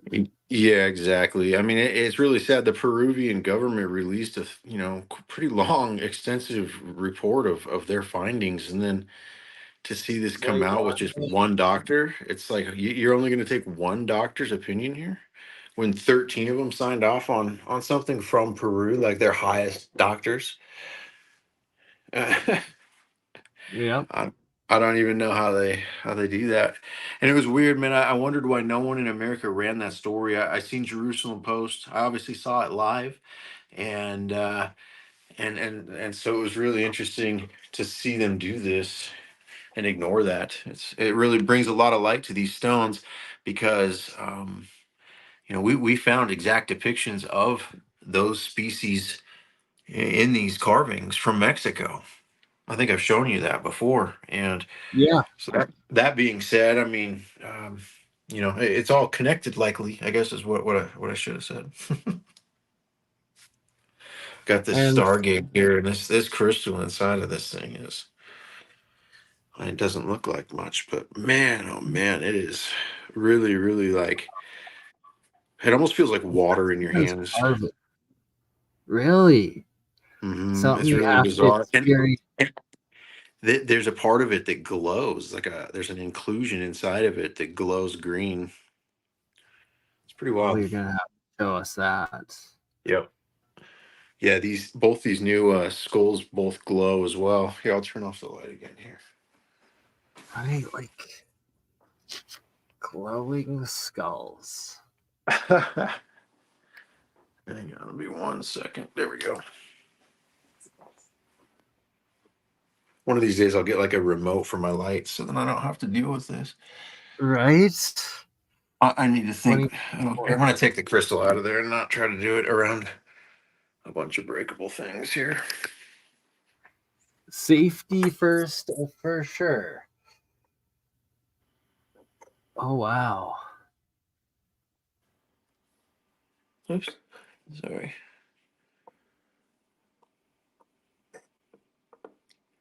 You can kind of see it. It'd be like right under where the light is here. It's hard to see phosphorescent glow on some of these, but it's Seeing there. it's I go promise. yellow and red a bit, and then I believe the angle was wrong for it. Well, the refresh rate on a live is reduced to, obviously keep a better quality stream. So the phosphorescence is really hard. Like it'll pick up on this for sure. So it's showing like red and yellow while you have the UV on, and then when you turn it off, it goes green. That's crazy.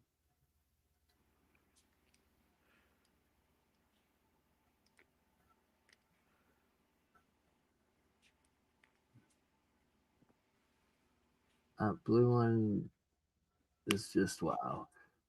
Which piece did that come with again? Was it one of the tables or the star calendars? No, that was found all by itself. Okay. Yeah.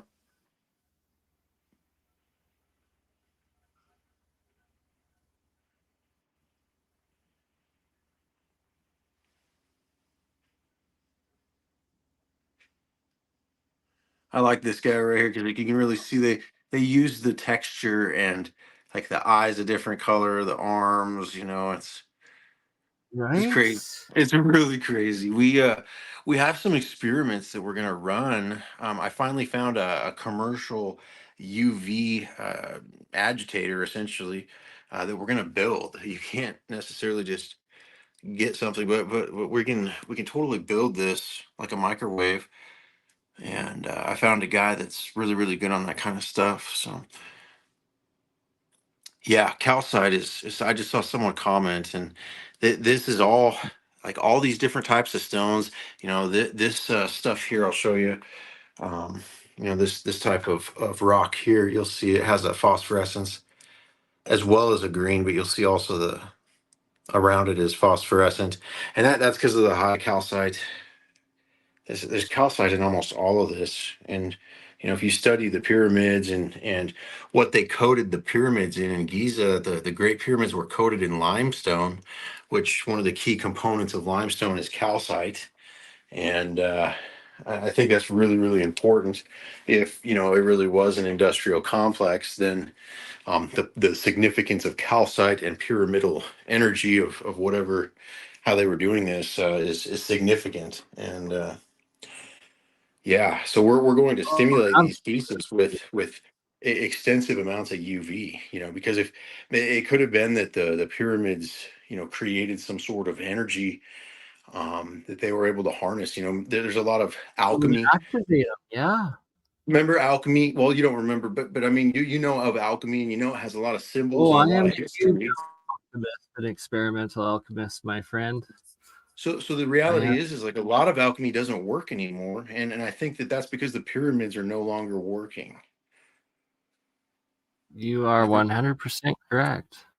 Yeah, I mean, I think that's what made the magic, and that's what Nikola Tesla was onto, and likely why they stopped it and why they still hold it. Because having control of magic now is really not good for anybody. I don't think probably. So that's probably why we don't have it.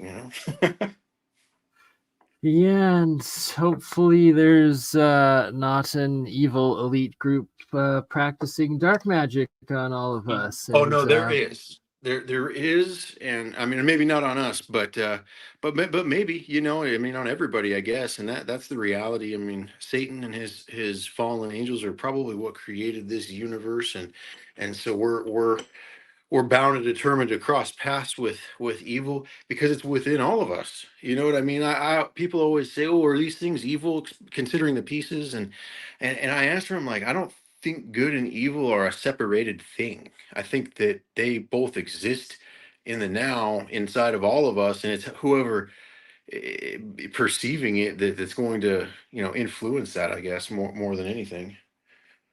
absolutely, the duality of the good and the bad, the life and death, Yeah. destruction, the third dimension of self-choice, of free will, of what the individual decides. Are they going to feed the angel or the demon within? What do you let out and act on? And what do you keep buried down and locked inside the mountain? Yeah. I see a lot of pieces that depict duality and a lot of pieces that depict the balance. There's scales. There's actually been scales found, you know, and I think that's the real trick here. That's our true knowledge of reference, is just trying to balance ourselves. You know, that's the point. It shows a lot of things like this, which is interesting because, you know, we have the pineal gland inside of our brain, and it acts as a portal. You know, if you've ever done DMT or something like that, and so right here it shows on this side of the portal, or this side of the eye, we've got the falcon of Horus and Set, and then on the other side of the portal, I think these are the same beings, but I think they're on the angelic side because you've got the two angel wings with the two serpents. And if you look at the Anunnaki, you know, the creators of Anu essentially were serpents. That's why there's those serpents being found that are 4 or 5 thousand years old. I'm sure you've seen them coming out of, you know, Iraq and stuff. Oh yeah. So I think that's just it, you know, and that the you put a pole through that and spiral that around, and you've got the medical symbol, you know. Right? Like, uh, it's It's everywhere. there. It's there, man. I mean that's the acknowledgement of the Trinity is everywhere on these things. I guess is really important to acknowledge, because seeing the mass depictions of angelic beings with these handbags and pine cones, it really makes one wonder. Right? Like, there's definitely going to be experiments and tests to come with those, and suspicion of, you know, gotta act like these are potentially demigod, like off-world technology pieces, you know, that could be activated. Well, not even off world, but just if they had the right energy going through them, like my little flashlight here that I'm using is battery powered, 35 watts. Okay, so imagine if we had, you know, plug into a fusion generator, 800 million watts, or we had Great Pyramid of Giza pulling in energy, creating hydrogen, because that's what Dunn's theory explains, that it created hydrogen. And so they were harnessing this hydrogen and distributing it out, and that's why they used the calcite and the obelisks that were made of quartz. I think quartz had a very important duty here as well, and that's why, you know, things that were high in calcite and quartz were readily utilized in things that almost seemed like they were antenna or position. I mean, the purpose of these obelisks were, it's really bizarre, you know. Oh, absolutely. We were going in depth about exactly that last night with, um, my goodness, I want to say his name right, Faustino. And Oh, Faustino experimenting with pyramid electroculture, as well as researching the pyramids down there in Mexico. He actually lives next to the Gulf of Mexico. I forget the exact place, but we'll have him back on. But just fascinating stuff in parallel with what you're actually talking about. Yeah.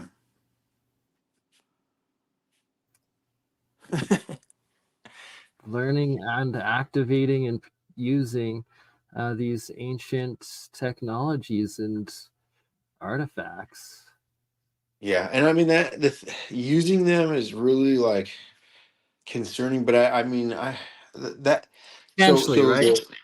well, I mean that's something that's a concern actually, because Nassim Harriman with Tourist Laboratories. Now I've heard different reports from people.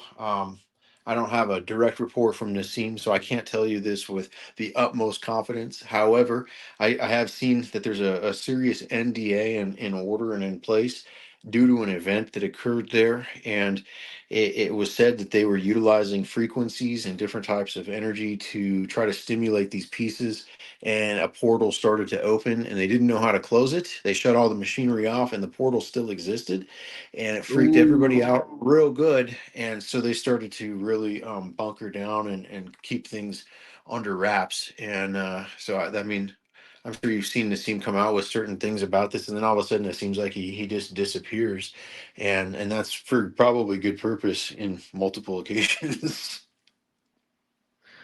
All right, yeah, that would freak me out too. Opening a portal that doesn't close, right? Like It did inevitably close, so that was the good news. And it never fully opened per se. But I mean, this was 2 years ago. So what they know now and what has been learned, I mean, who knows where we're at in this situation? And that's just honestly like private investigation. So imagine what the government or something of that nature knows about this type of stuff. Obviously, if it's being passed off on the secondhand market in this type of quantity knowingly, then they probably know a great deal about it. But right, bringing credence to the legends of jump rooms and what Stargate SG-1 is that soft disclosure. yeah, it's And the possible. I Scorpion. mean, we got stargates and things that resemble, even with the symbols, and it's just crazy. This is a really thing. Like I didn't know anything about this, but something to research is the scorpion. I think they were scorpion guards or whatnot of the Anunnaki, but yeah, it's really interesting on one of the crests. I think it's somewhere in one of the European countries has a scorpion like being on their flag, and that's where it derives from. Yeah. But it's cool to see it because I've never actually seen it, like that before. Not in I'm the gonna same have type of to look into representation that. as something like this. So it's really nice to see the 3D perceptions that these guys have on some of this stuff. I mean, it's just nuts. These spaceships and things, so many different styles of craft. It's absolutely nuts.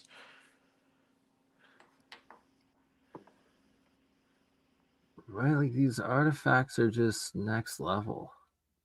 There's so much detail and effort put into making. I mean, you got to think if you're making something like this by hand, which we've concluded that there's a lot of errors and things that it really says that it's not a machine, right?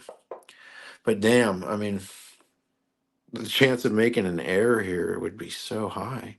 And these things are virtually perfect. I mean, everything's fairly breathtaking in terms of the perfection and symmetry. And I mean, it's not perfect, but considering it's on a rock, it is. Like this piece here is a good example. Like you can see the left side, it bulges out slightly more than the right. It's not perfect, but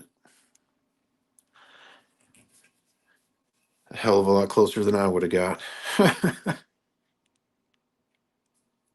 Right, so it's that a lot of these, or seems to be the majority, are pieces of stone that have been like mined, as opposed to it being some sort of geopolymer manufacturing method. Yeah, oh yeah. No, they're definitely quarried stones for sure. Yeah, a lot of them are very nice specimen too. The things like I can show you an example here. Let me turn this light on. You should be able to see it. Maybe. Nope. But like they drill out the backs of these things. Oops, let me turn this off.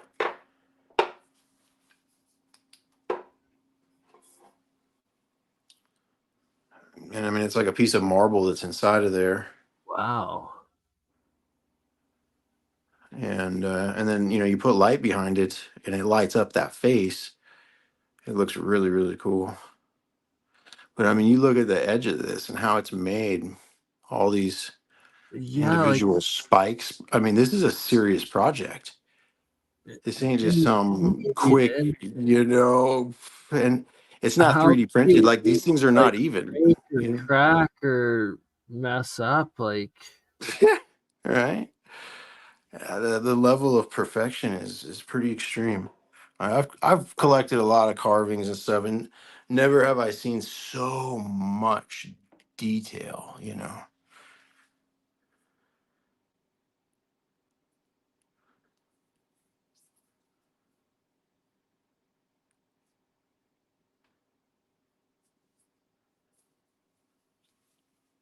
every single one is truly mind-boggling. Hmm. Yeah, even simple things like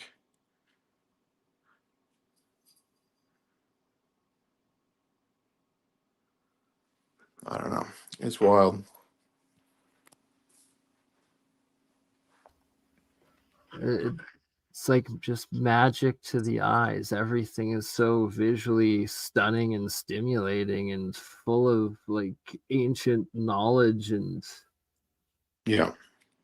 Yeah, if someone symbology. was gonna try to pull this as a hoax, like they would have had to have been so versed. Because I've been digging deep, deep, deep for 3 years now on this, and I mean it just keeps growing by the day in terms of how deep they were with it. Like certain things, they just And, and for those just joining us, where in Mexico again? It, it's one so site, right? At two Tulum. different sites. This stuff here, like the mosaics and these type of ships, are from Abuelos de Jalisco, and this type of stuff here made out of this flint rock. These type of pyramids, um, everything on this entire shelf. These are from Tula Hidalgo, and you can see the type of art is much different looking. However, the depictions of the Ankh, the all-seeing eye, the scarab, the Anunnaki, the alien-looking gray beings. They're all consistent between the two sites, but depicted very differently.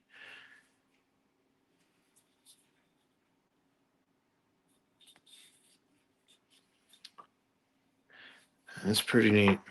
And Tula is where the cave is, correct? Yep, Tool is the site, yeah, where they did the documentary, and they in the process found, they dug down about 14 feet because the GPR led them there, and then they hit bedrock. Well, unfortunately, they only rented the land and the equipment and all this stuff for 2 weeks, and they didn't get to go any deeper. And so it took quite some time to get the money and funding and belief to go and spend 50+ thousand dollars to rent equipment and all this stuff to go dig this hole out, and but it happened, and it's all. I think I sent you the doc. Did I send you the documentary with the cave?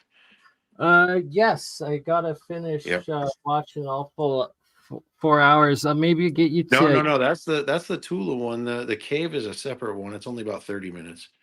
I don't know. I'll have to double check. If not, I'll get it to you for sure because it's definitely worth checking out. Definitely. Maybe even we'll are we able to bring up and show like a 30-second clip of it or something? Oh, absolutely. Yep. Yep. Yeah, so if you're able to post it like a link for it in the private chat, I can bring it up. Let me pause my camera here so you don't or it might have done that automatically, but I'll just do this for 1 second here. Okay, give me 1 sec. No worries. Appreciate it. Oh, he will be back. That always happens on the cell phone, but I believe StreamYard came up with a new cell phone sharing option. So hopefully we get Mike right back momentarily with that. Otherwise, try to pull it up in WhatsApp.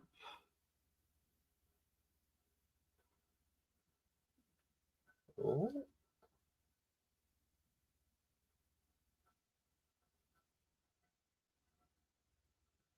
In the meantime, we will get back to a little bit of last night's presentation, electroculture and pyramid technology.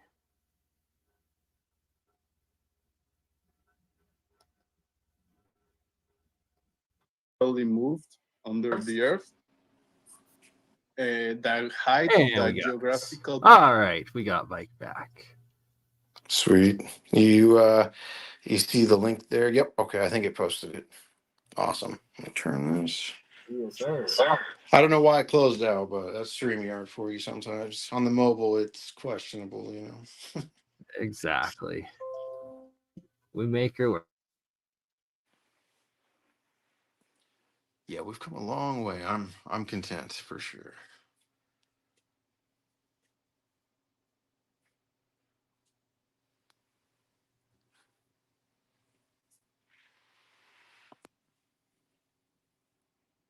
As am I looking at your collection.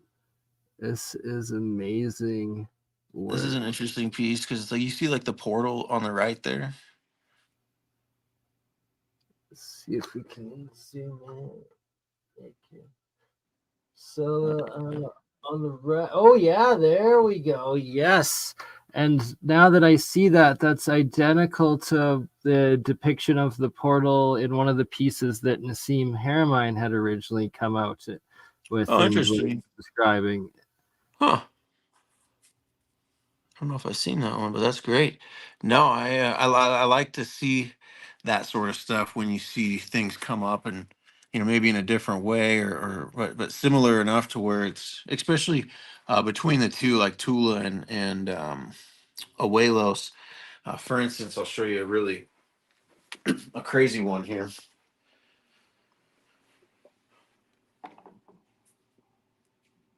I can move this ball out of the way.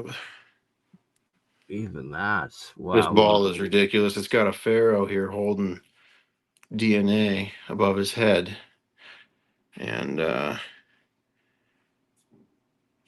he's really tall. I think it's Osiris. Osiris was said to be 15 feet. And I think these are the pre-Adamic species that was existing at that time. I suspect Our predecessor, so.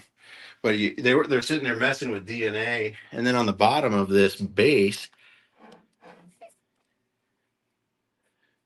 see if I can see this here. Here we go. You can see Isis holding an alien breastfeeding. Oh, yeah. Wow. Right. And so then 2 years later, after I got this piece out of Tula, I mean, it's the same fucking thing. and her hat's broken off, but I believe it was there at one point, obviously. And just crazy though, right? That's the type of stuff that I mean, these guys would had to have talked that out, and known for years. There's just no way. let alone the fact that it came out of a hole, 14 feet in the ground, and it was documented. I mean, that's just Right? it Like blows my mind. you and me both, my friend. It's just literally mind-blowing stuff that seems like it could be our real history. Yeah. The stuff that legends The Bible were talks enough in the Old Testament about this type of stuff with angels and giants, and the Bible takes us back to Samaria and Egypt with Babylon, and so I mean the fact that it's so centered around these places um, definitely screams some resonance to me. Seeing these type of depictions, it's just crazy that oh, it's in 100%. America.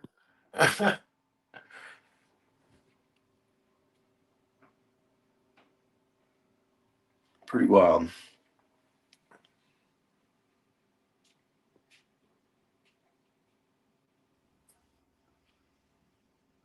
Really, really is.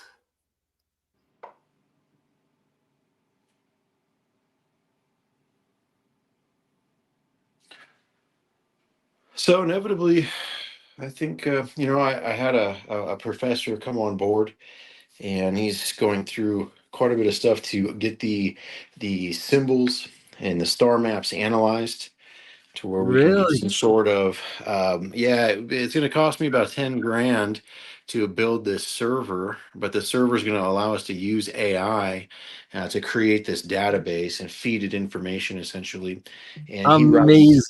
he That's writes the exactly codes for what it. needs to be done. Yeah, Like, that's how we got in contact. Someone knew him, and they knew what he was working on, and we're like, "You got to meet this guy," and so it worked out really, really awesome. He's come on board like full steam with this project, and he asked me, he's like, "What's your goal? Now that you know that they're real, government still says they're fake. Like, what's the goal here? What do you plan to do? You just keep buy these items and." I mean, your room's going to get full. What's the goal? And I told him I kind of wanted to get a gallery or a museum together where we could preserve them, and so that's the goal. He had so many great ideas on this topic to get us to that position. I'm really thrilled, because I'm not really versed that's in doing research foundation.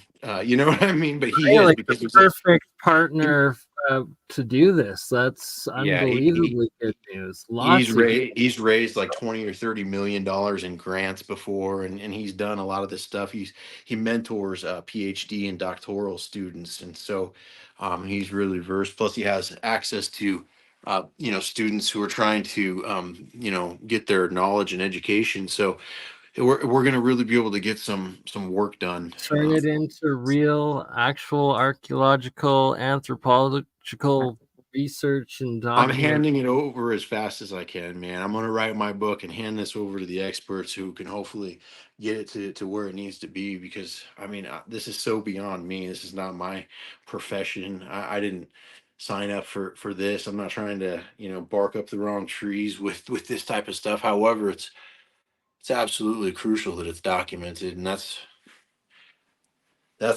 my whole hope and point. So. And very noble like goal and work to be doing, right? Just document it and investigate it. And I'm glad to help be a part of the journey with you, my friend. This stuff is just next level, and they caught my like fascination and like attention 12 years ago with Nassim and Klaus Donna first coming out with that one video of these artifacts, and then to And then finally nothing for years. Just right, like, waiting, not knowing what's going on. Like, yeah, it's always been a big mystery for me. That's like the whole reason I was like, there's got to be a way to get the answers for this. These guys seem to be so passionate about it. Greg Braden, a lot of them are really into this stuff, but it's like, where's the, and I just couldn't understand, why don't they have answers? You know, it should be really easy to get with laboratories. And oh man, it's tough business. I think I told you, we had the tests done on one of these skulls right here, and so they took a fairly decent sized sample. But if you look at the skull, there's not, you know, it's a lot of flat pieces. There's not a lot of marrow, so they weren't able to get enough collagen, and so we're taking more samples here at the end of January. We're going to take one of the big tusks, like you can see there. We're just going to have them saw it off, and you know, hopefully they can get the collagen out of there, because he said the good news is that the fact that the sample didn't have any collagen in it, and it's obviously bone, says that it's probably more than 100 years old, because even laying out in the sun baking every day, you should still see some collagen even in that duration of time, you know. So the skulls are probably older than 100 years. Right, Is that's a very good sign to start. That it's definitely a start, man.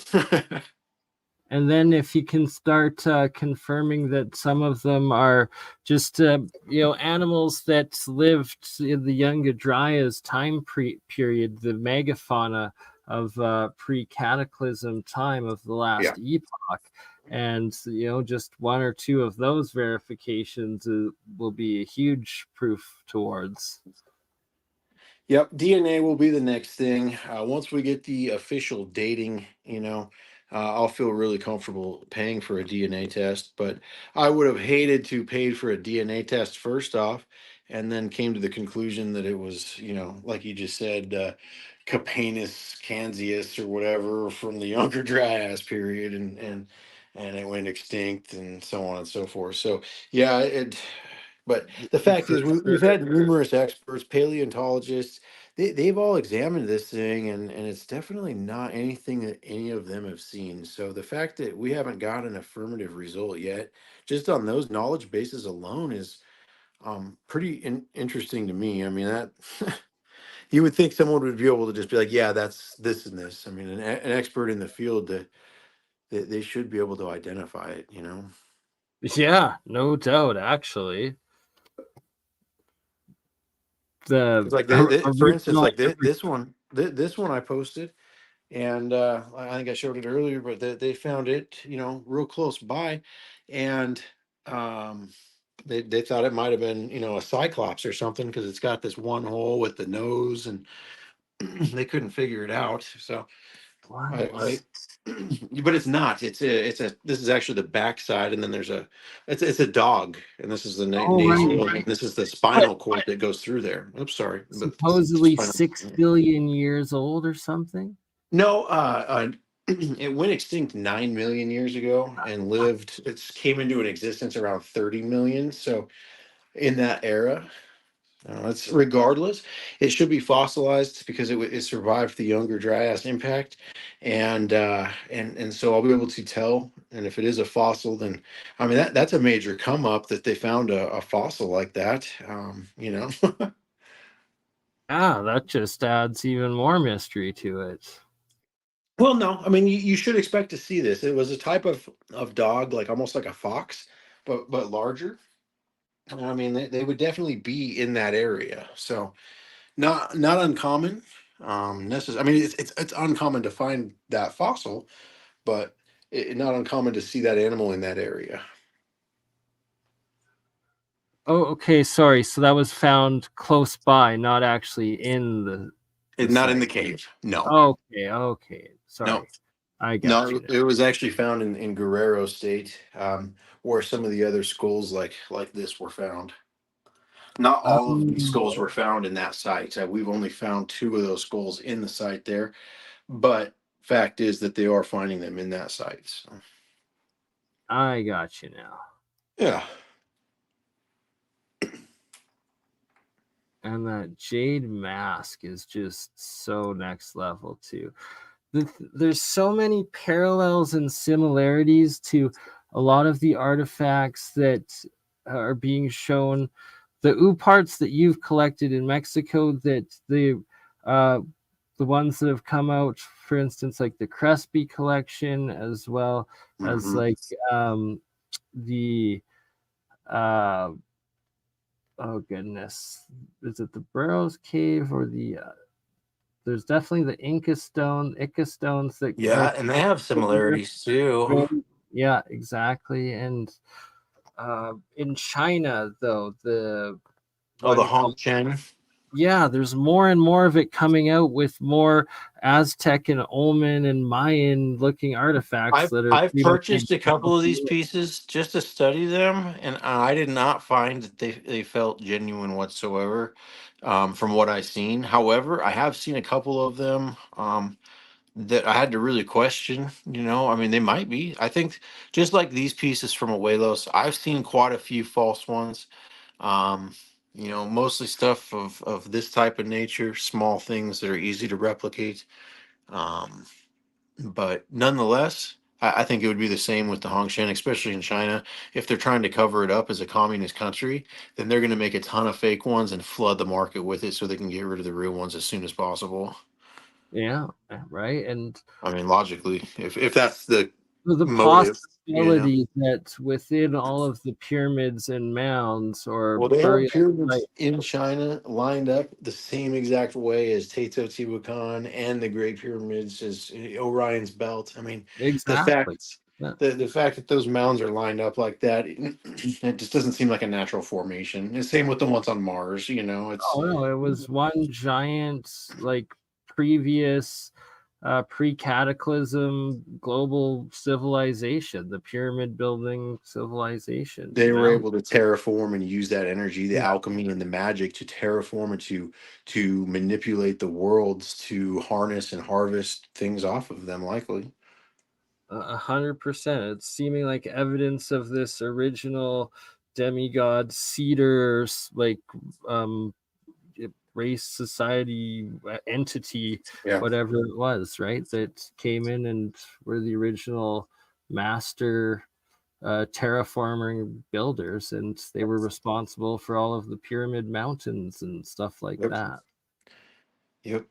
I think it's definitely all there, and I think you see so many stories like the Greek and Sumer. I mean, they all have this trinity and a similar storyline. You know, none of it goes into detail about the wars with the pyramids, though. Hardly. Cuneiform. You have some of it in Stitchen's work. Um, But if you look at the Bible, for instance, the Book of Wars, it's not even we've never found it. It's never been found. It's been talked about in the Bible, but no one has ever seen the book in modern times, which I think is really interesting. That is, and makes me Because I think it talks about the Pyramid Wars, and I think that's why it's missing. It's not the wars between the Babylonian and the barbarians or whatever it was at the time. Like it's the Pyramid Wars. I think is what it's going I to talk about. suspect you're right. But Yeah. oh man, and are there any depictions of such events on any of the artifacts or carvings that you've gotten by chance? I mean, side stuff like this, where there's, obviously a guy with his hands above an obelisk, and it has beams of energy. There's also quite a bit of depiction of beams of energy going into pyramids, and for instance, like on this cube, you can see here that the light from the eye shines down on the pyramid, and the pyramid redirects it out. And if those, So where that eye directing the energy out appears on that pyramid, I suspect is the base of where that block sits within that pyramid, and that you're definitely going to have to test some veggies, fruits, and germinating seeds, and putting that pyramid maybe out in the sun. And if it is sun ray energy, potentially, or even the moon, who knows? But yeah, that's just it. The thing with the pyramid is no matter where you're at with the sun in the sky, there's an equal part of the pyramid being hit always. And I think that's the perfect design for a celestial body to reflect it back or to create something from it, you know. And the fact that we only see a certain percentage of the spectrum of light, you know, this light that's depicted, these waves of light and how it reflects, it could absolutely be ultraviolet or some sort of light frequency that we don't even see, or even maybe even acknowledge at this point. And that could be why it's you know, We're gonna be doing invisible, experiments you know, just like into Tesla. exactly that. And Samir Zvanovic and his work with the Bosnian pyramids and exactly what you're talking about, and measuring and recording these different EM waves, spectrums of non-visible light waves and energy, and recording beams coming out of the top of the Pyramid of the Sun of the Bosnian pyramids. Yeah. Yep, there's definitely a lot of research to be done on the pyramids still. And there's so much already out there. Like I was really amazed how deep this topic goes with pyramids. And I mean, I never really researched it too deep prior to learning about this. So it comes at a surprise, I guess. You know? Science of the pyramids, right? Oh man. Yeah, I mean the for anyone that's a flat earther, you can't look at the Great Pyramid and say you believe the world is flat, because it's completely redundant. And it's proof because it's in the design of the foundation. You can visually see the curvature of the earth in the foundation. That's just it. Right, And the like fact, it's included into the building dimensions of it. yeah, exactly. And they knew the latitude and the longitude that the Earth was being squeezed, because you know, slightly more north south short than east west. And oh, nice, yeah, you got it. I would fast forward like maybe 2 minutes or so, and there's a quite a long.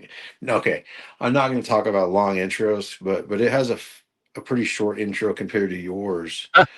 I'm not. That's funny. Yeah, so or what would be a good segment to play a couple Yeah, minutes? right here. Right Yeah, I here? think this is probably good. Yep. Perfect. Okay, let's try her out.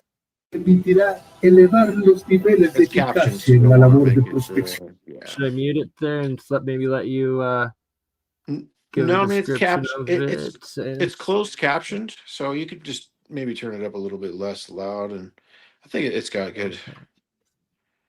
I mean, Para trabajar y encontrar esto usamos georradares, radares. yeah, this is where they're going to start talking about the GPR and finding the pieces and how they found por the medio de tunnel ondas and stuff. electromagnéticas nosotros detectemos todos los materiales que son de propiedades dieléctricas diferentes a las del suelo. Entonces con eso se basa para determinar la profundidad y el tamaño de este objeto, ¿sí? Y en este caso también podemos detectar superficies, ¿sí? No nada más cosas pequeñas, sino que también puede ver, por decir, si hay una capa de otro material, o si tenemos diferentes tipos de materiales, también lo podemos determinar como una superficie, y también podemos determinar grietas o cavidades, ¿sí? Espacios vacíos.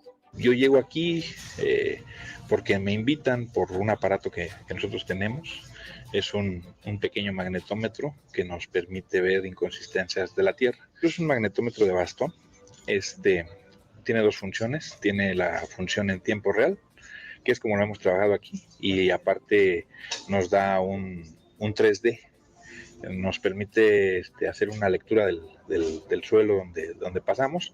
Se hace una línea en los cuadrantes que se trabajan, y después se pasan de manera, por decir algo, atravesada, para que nos dé una lectura que después nos arroja un resultado y que nosotros ya podemos confirmar, pero en tiempo real vamos viendo las inconsistencias. Por fin, la pantalla del georradar muestra la primer pista. Es una anomalía en el subsuelo, como si fuera una cavidad y cuya entrada es de aproximadamente 2 metros y se extiende hasta más de 3 de profundidad. El equipo de arqueología extraterrestre comienza la exhaustiva labor de excavación.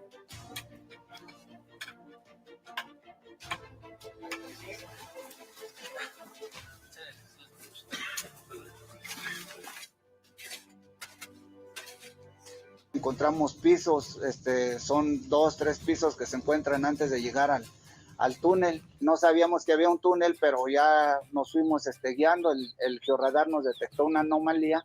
Al empezar bajando descubrimos un piso. Posteriormente encontramos otro piso. Tras horas de excavación, un silencio expectante se gesta en el ambiente y todo el equipo se acerca. Y al encontrar el otro piso nos fue llevando a una cuevita donde estaban piedras acomodadas, tapando una entrada. Al quitar las piedras se ve ahora sí como un socavón, pero ya al entrar echamos lámparas, vimos que había objetos. Esos objetos pues, prácticamente son pura evidencia extraterrestre, puras imágenes y simbología también de extraterrestres.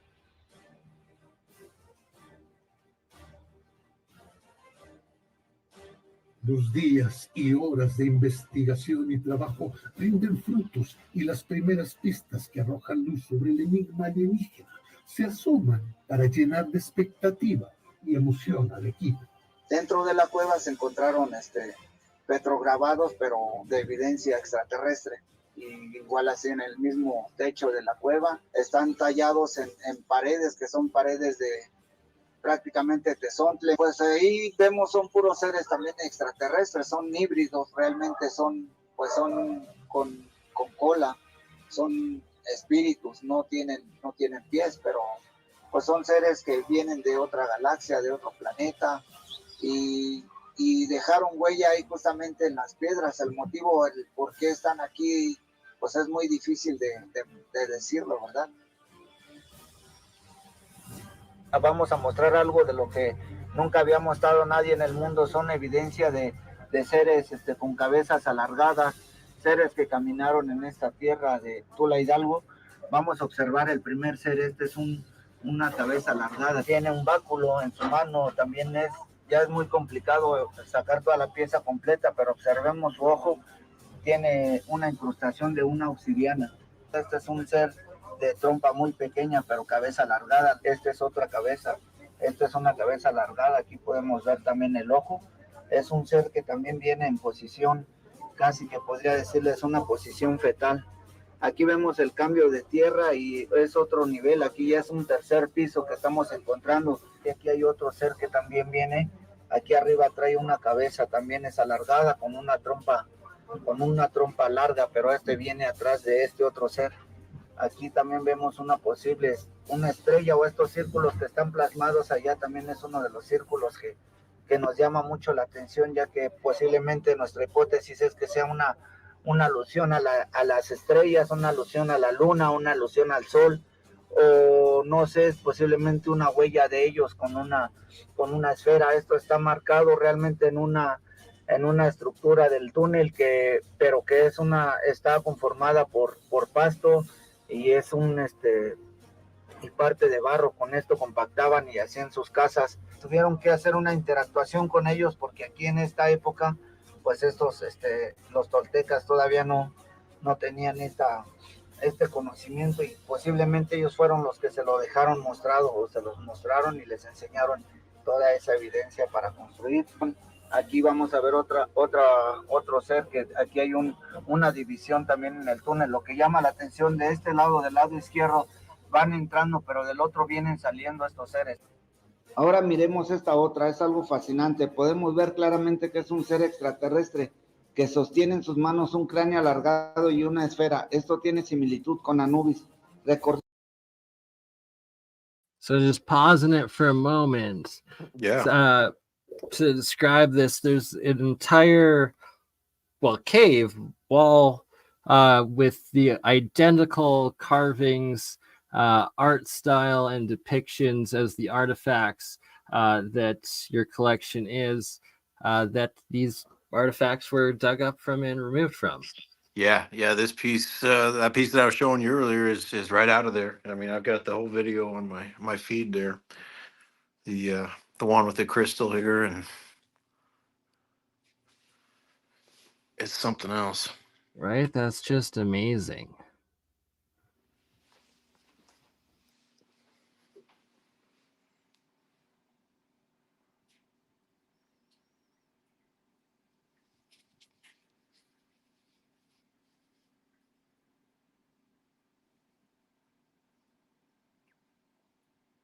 But yeah, clearly the same. Clearly the same stuff. And what's interesting too is the type of stone that you'll see, this orange looking stuff with all the holes in it, is very, very common on a lot of this stuff. And it's called flint stone, like Fred Flintstone. In fact, that might be what Fred was mining. Go Right? Shout figure, out right? sounds. It's something that flint is actually quite rare now in terms. And so these large pieces of flint rock like this, um, it's interesting that they have them, because to go get those today would be really, really hard to find if you could at all. It's kind of like basalt. You're just not going to find pockets of it like they used to have back in the Stone Age, Absolutely. because they Just mined it all out. yeah, right. Like they literally have already mined all the major pieces and carved them into all these sorts of just Yeah. amazing ancient antiquity artifacts. This here's you could put incense in there, and then you use the pyramid to close it out or snuff it out, I guess. And it sits there and I smoke just am pours down. also going to require you to experiment with germinating seeds and testing fruit and vegetables longevity in that as well. Check this out too. It's not just that, but oh my gosh, it's got this guy inside of there. Hang on. Oh, he's really heavy. See, the places where that guy's the top of where you'd place something, the seeds or the fruit or whatever, Oops. what have you, uh, on that guy, as well as the whole on He's the got a top. fruit basket almost, like you could put seeds in Yeah, there. that's right. Like it's like saying put this fruit here, put the seeds there, and that's literally in the two spots in that pyramid geometry, because that guy's the steeper inclined, like the Nubian pyramids, and we were literally discussing this last night, between the two and the geometries and the energy focal points, and that there's these two bubbles of energy like concentrations exactly where the seeds and the fruit or vegetable would be residing where in your artifacts there. So it's like that's actually, it's phenomenal coincidence, parallel, and supporting evidence into these being ancient pyramidal technology, and we are definitely needing to do real science with them going forward. Oh yeah, no, 100%. That's why we got to get into we were doing a nonprofit organization with a foundation, and there's three of us large collectors. We're all going to donate, a pretty hefty chunk of our collections to this foundation, and then manage it to research. And That's awesome. yeah, get this stuff protected, because at this point in time, I mean, it needs to be. If it is even a 1% chance real, like it's definitely. I don't even really like having it in my house. All of the right steps and procedures in testing, documenting, and like investigating it and preserving it simultaneously. And very commendable, amazing work you're doing, brother. I appreciate it. Yeah, no, I mean, this is every movie I've ever watched. You've got these heroes or these people that have to make this decision that for the greater humanity or whatever. And I mean, shit, even if 0.5% chance that this stuff's legitimate, like there's like a real uh purpose of making sure to do the right thing here, like that's the 100%. reality of it for everybody. Like, what's the right answer? And there's no question in my mind that this is, it needs to be documented, just like the Bible. I mean, that's like saying, do we want the Bible or do we not want the Bible? And even if you aren't a God believing person, the amount of history that's recorded in this book is priceless, and history is so important. So you can't knock on it.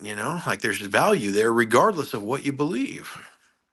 You're right, and I look forward to the cataloging and building of an AI archive of all of the symbols and pieces and information on all of it, because that's where I truly believe and have been literally saying and like describing what the steps that you've just taken and are now about to partake in and create is what I've like been talking about for years upon years before meeting you, and just describing these parts and the languages on them and the stories and information in them, and it's coming to fruition. It's amazing stuff. Like, look at that. A lot of pyramids in the language itself, and a lot of weird. You can see like the it's like a I pyramid with see that. alchemy information, symbols, and more Yeah, than symbols, actual like sentences and equations written out in there. yeah. And that is what's Pictograms of some form for sure. There's a lot of information there. Like they're not just some simple symbol, like they have a lot of to there's carve real into stone. alchemical symbols in it. Lots of real alchemical symbols in those. Well, no, I mean those like that has similarities, I would call it. There's actual pieces like this that are more alchemical. Oh, those are for sure. What I 100%. find interesting here is, here we have this eye. Oops, let me get it zoomed in here. So you've got the eye looking down at the two pyramids, and then the pyramids are blasting out all this energy. And then you have these two alchemical symbols on the right and the left hand perception of the eye. There you And here we have a trinity with Mercury and sulfur, and that's your Michael and Satan, or something of that nature. And then the all-seeing, obviously, and or Enki and Enlil, however you want to perceive it. But the right hand and the left hand is really really important, because obviously, like, Jesus is portrayed as the right hand of God. Enki is also, if this is his symbol, was Mercury, in the Sumerian. So the fact that he was Mercury, same with Thoth, his son, and then you have the water depiction here on the right side. That's, I mean, a coincidence is maybe on this one piece that was a coincidence, but then you have the same thing here again with the water on the right hand side of the all-seeing eye. It just makes it just and it's like that in so many depictions. It's not even funny. Like, see, I actually see chemistry equations written in that, and instructions and stuff as another meaning to the symbols and what's there, and what you're I'm showing sure of is it. extremely fascinating. And like we have to do a full episode on it together, on um, the electrolysis alchemy and Isaac Newton's alchemy research and work that I've been doing. Oh yeah, I'd love to hear that. Yeah, I've Awesome. actually been. I mean, it's so many things to research. That's one thing I've been wanting to research more on is alchemy. But gosh, one thing at a time. Exactly, right. We all have our parts, and Yo, that's the truth too. That's the beauty of it. I was talking with my wife, because this topic has brought us into a whole nother mindset spiritually and belief wise, and our purpose, all these things, and it's like there's nowhere to really go and talk about this kind of stuff. I mean, we're talking about it now, sure, but I mean, a place of peers that have the same commonality. It's not something that's found very commonly right now. I agree, But I man. think it's something that's needed, I guess, is where I'm going with that. And it's all coming out and sharing, documenting it, and making sense of it all together, and bringing it new light to the world. And like, look at that. It's absolutely epic. Yeah, the work is it just doesn't quit. I mean, it's really ridiculous. And, you take these grooves, for instance. Let me see if I can steady my hand a little bit better than that.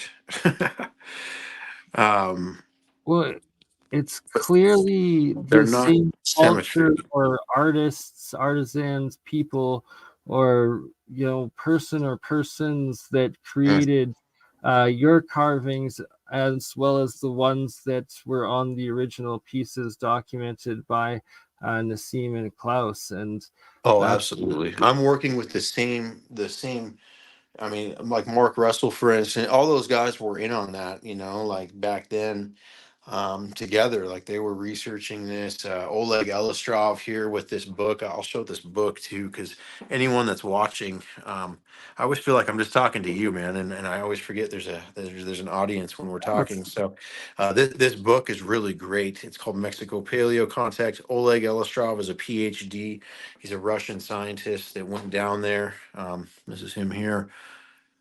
Well, it says USA, but nonetheless, he's from Russia, and they went down and documented this fairly deep.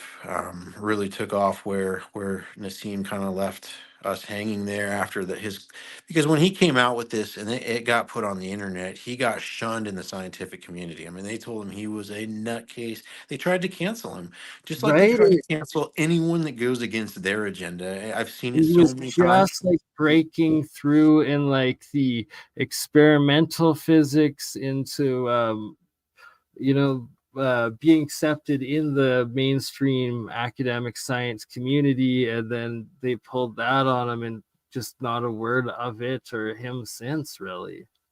Yeah, well, yeah, and they keep it on. It's just like Jaime Mausam now with these bodies. I mean, you've seen them try to cancel him, and now they're doing it again. And you can go on with many people in the celebratory world, the music world, who have come forward about certain topics and certain things, and suddenly they're gone one way or another, and it's really crazy. The coincidence again is getting to be hard to accept as coincidence. Mathematically not improbable, but impossible, yet here we are with it all. Everything seems mathematically improbable, but yet it's so perfect. So I mean, I wouldn't doubt that. But man, seriously though, the manipulation here is almost obvious. Yeah. Like, look at that. The carving on this is so ridiculous. I just want to show The you up close story and how perfect it information, is. it's like saying it. There's so many similarities to a lot of the U parts that Klaus Donna has also shown from Ecuador and South America Yeah. through the years, He, and some he of he his he's he's got so many pieces. He knows so much. He's released document. No one will show him. No one will promote Klaus Dona, not Netflix, not History, because he's talking about stuff that they don't want to talk about. I mean, I tried to reach out to the Ancient Aliens crew, and they all shunned me down. I spoke with Linda Moulton Howe for a while, and then she was planning to take a trip down there, and immediately it got shut down, and she never responded to my emails again.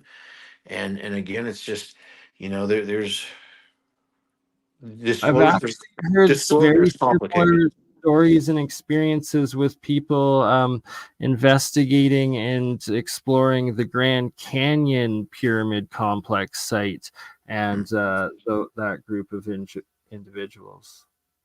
Yep, that's another one. I mean, it's and they what they said that they found is exactly what we're seeing. So I have no doubts at all that it's all one big cover up, essentially. And it goes deep into the UAPs and the UFOs and how they are also being, covered up, because on a lot of these pieces it depicts the UFOs being assisted. In fact, here's a prime example. You've got an angel here holding a UFO. Right. So this is depicting, showing essentially that the UFOs are demigod or godly technology and existence. The grays, I think, are creations of the angels, and I think that just like we're God's children, that they may also have other children, the spiritual beings, the heavenly beings, the demonic beings. I think they probably copy each other's technologies, and likely a lot of the UFOs, and that sort of technology is probably operated and administered by yours truly, Right. this And guy. it's like And proceed with caution. yeah, you look at Tucker Carlson and Roseanne Barr's interview where they talk about not aliens but interdimensional species, the fallen angels. You hear about it from many people. Dr. Greer, as well as what's the gentleman's name there from Area 51? That Lazar. Yeah, Bob Lazar. He talks about as well that it's not aliens, extraterrestrials specifically. It's interdimensional beings. Even Could when potentially Grocer, simultaneously be all of them too, right? All of the above. yeah, when Grouch came out in Congress and blew the whistle here, last year sometime, the gentleman there, Grouch, he did not state extraterrestrials. He said interdimensional. And I just keep saying this because it's really important, I think, to analyze that this is going through into different dimensions. And I mean, I've personally had an experience where it felt like this occurred to me with DMT and through my pineal gland. So to see that all, laid out so specific with this portal, I really think that that's a technology. I agree.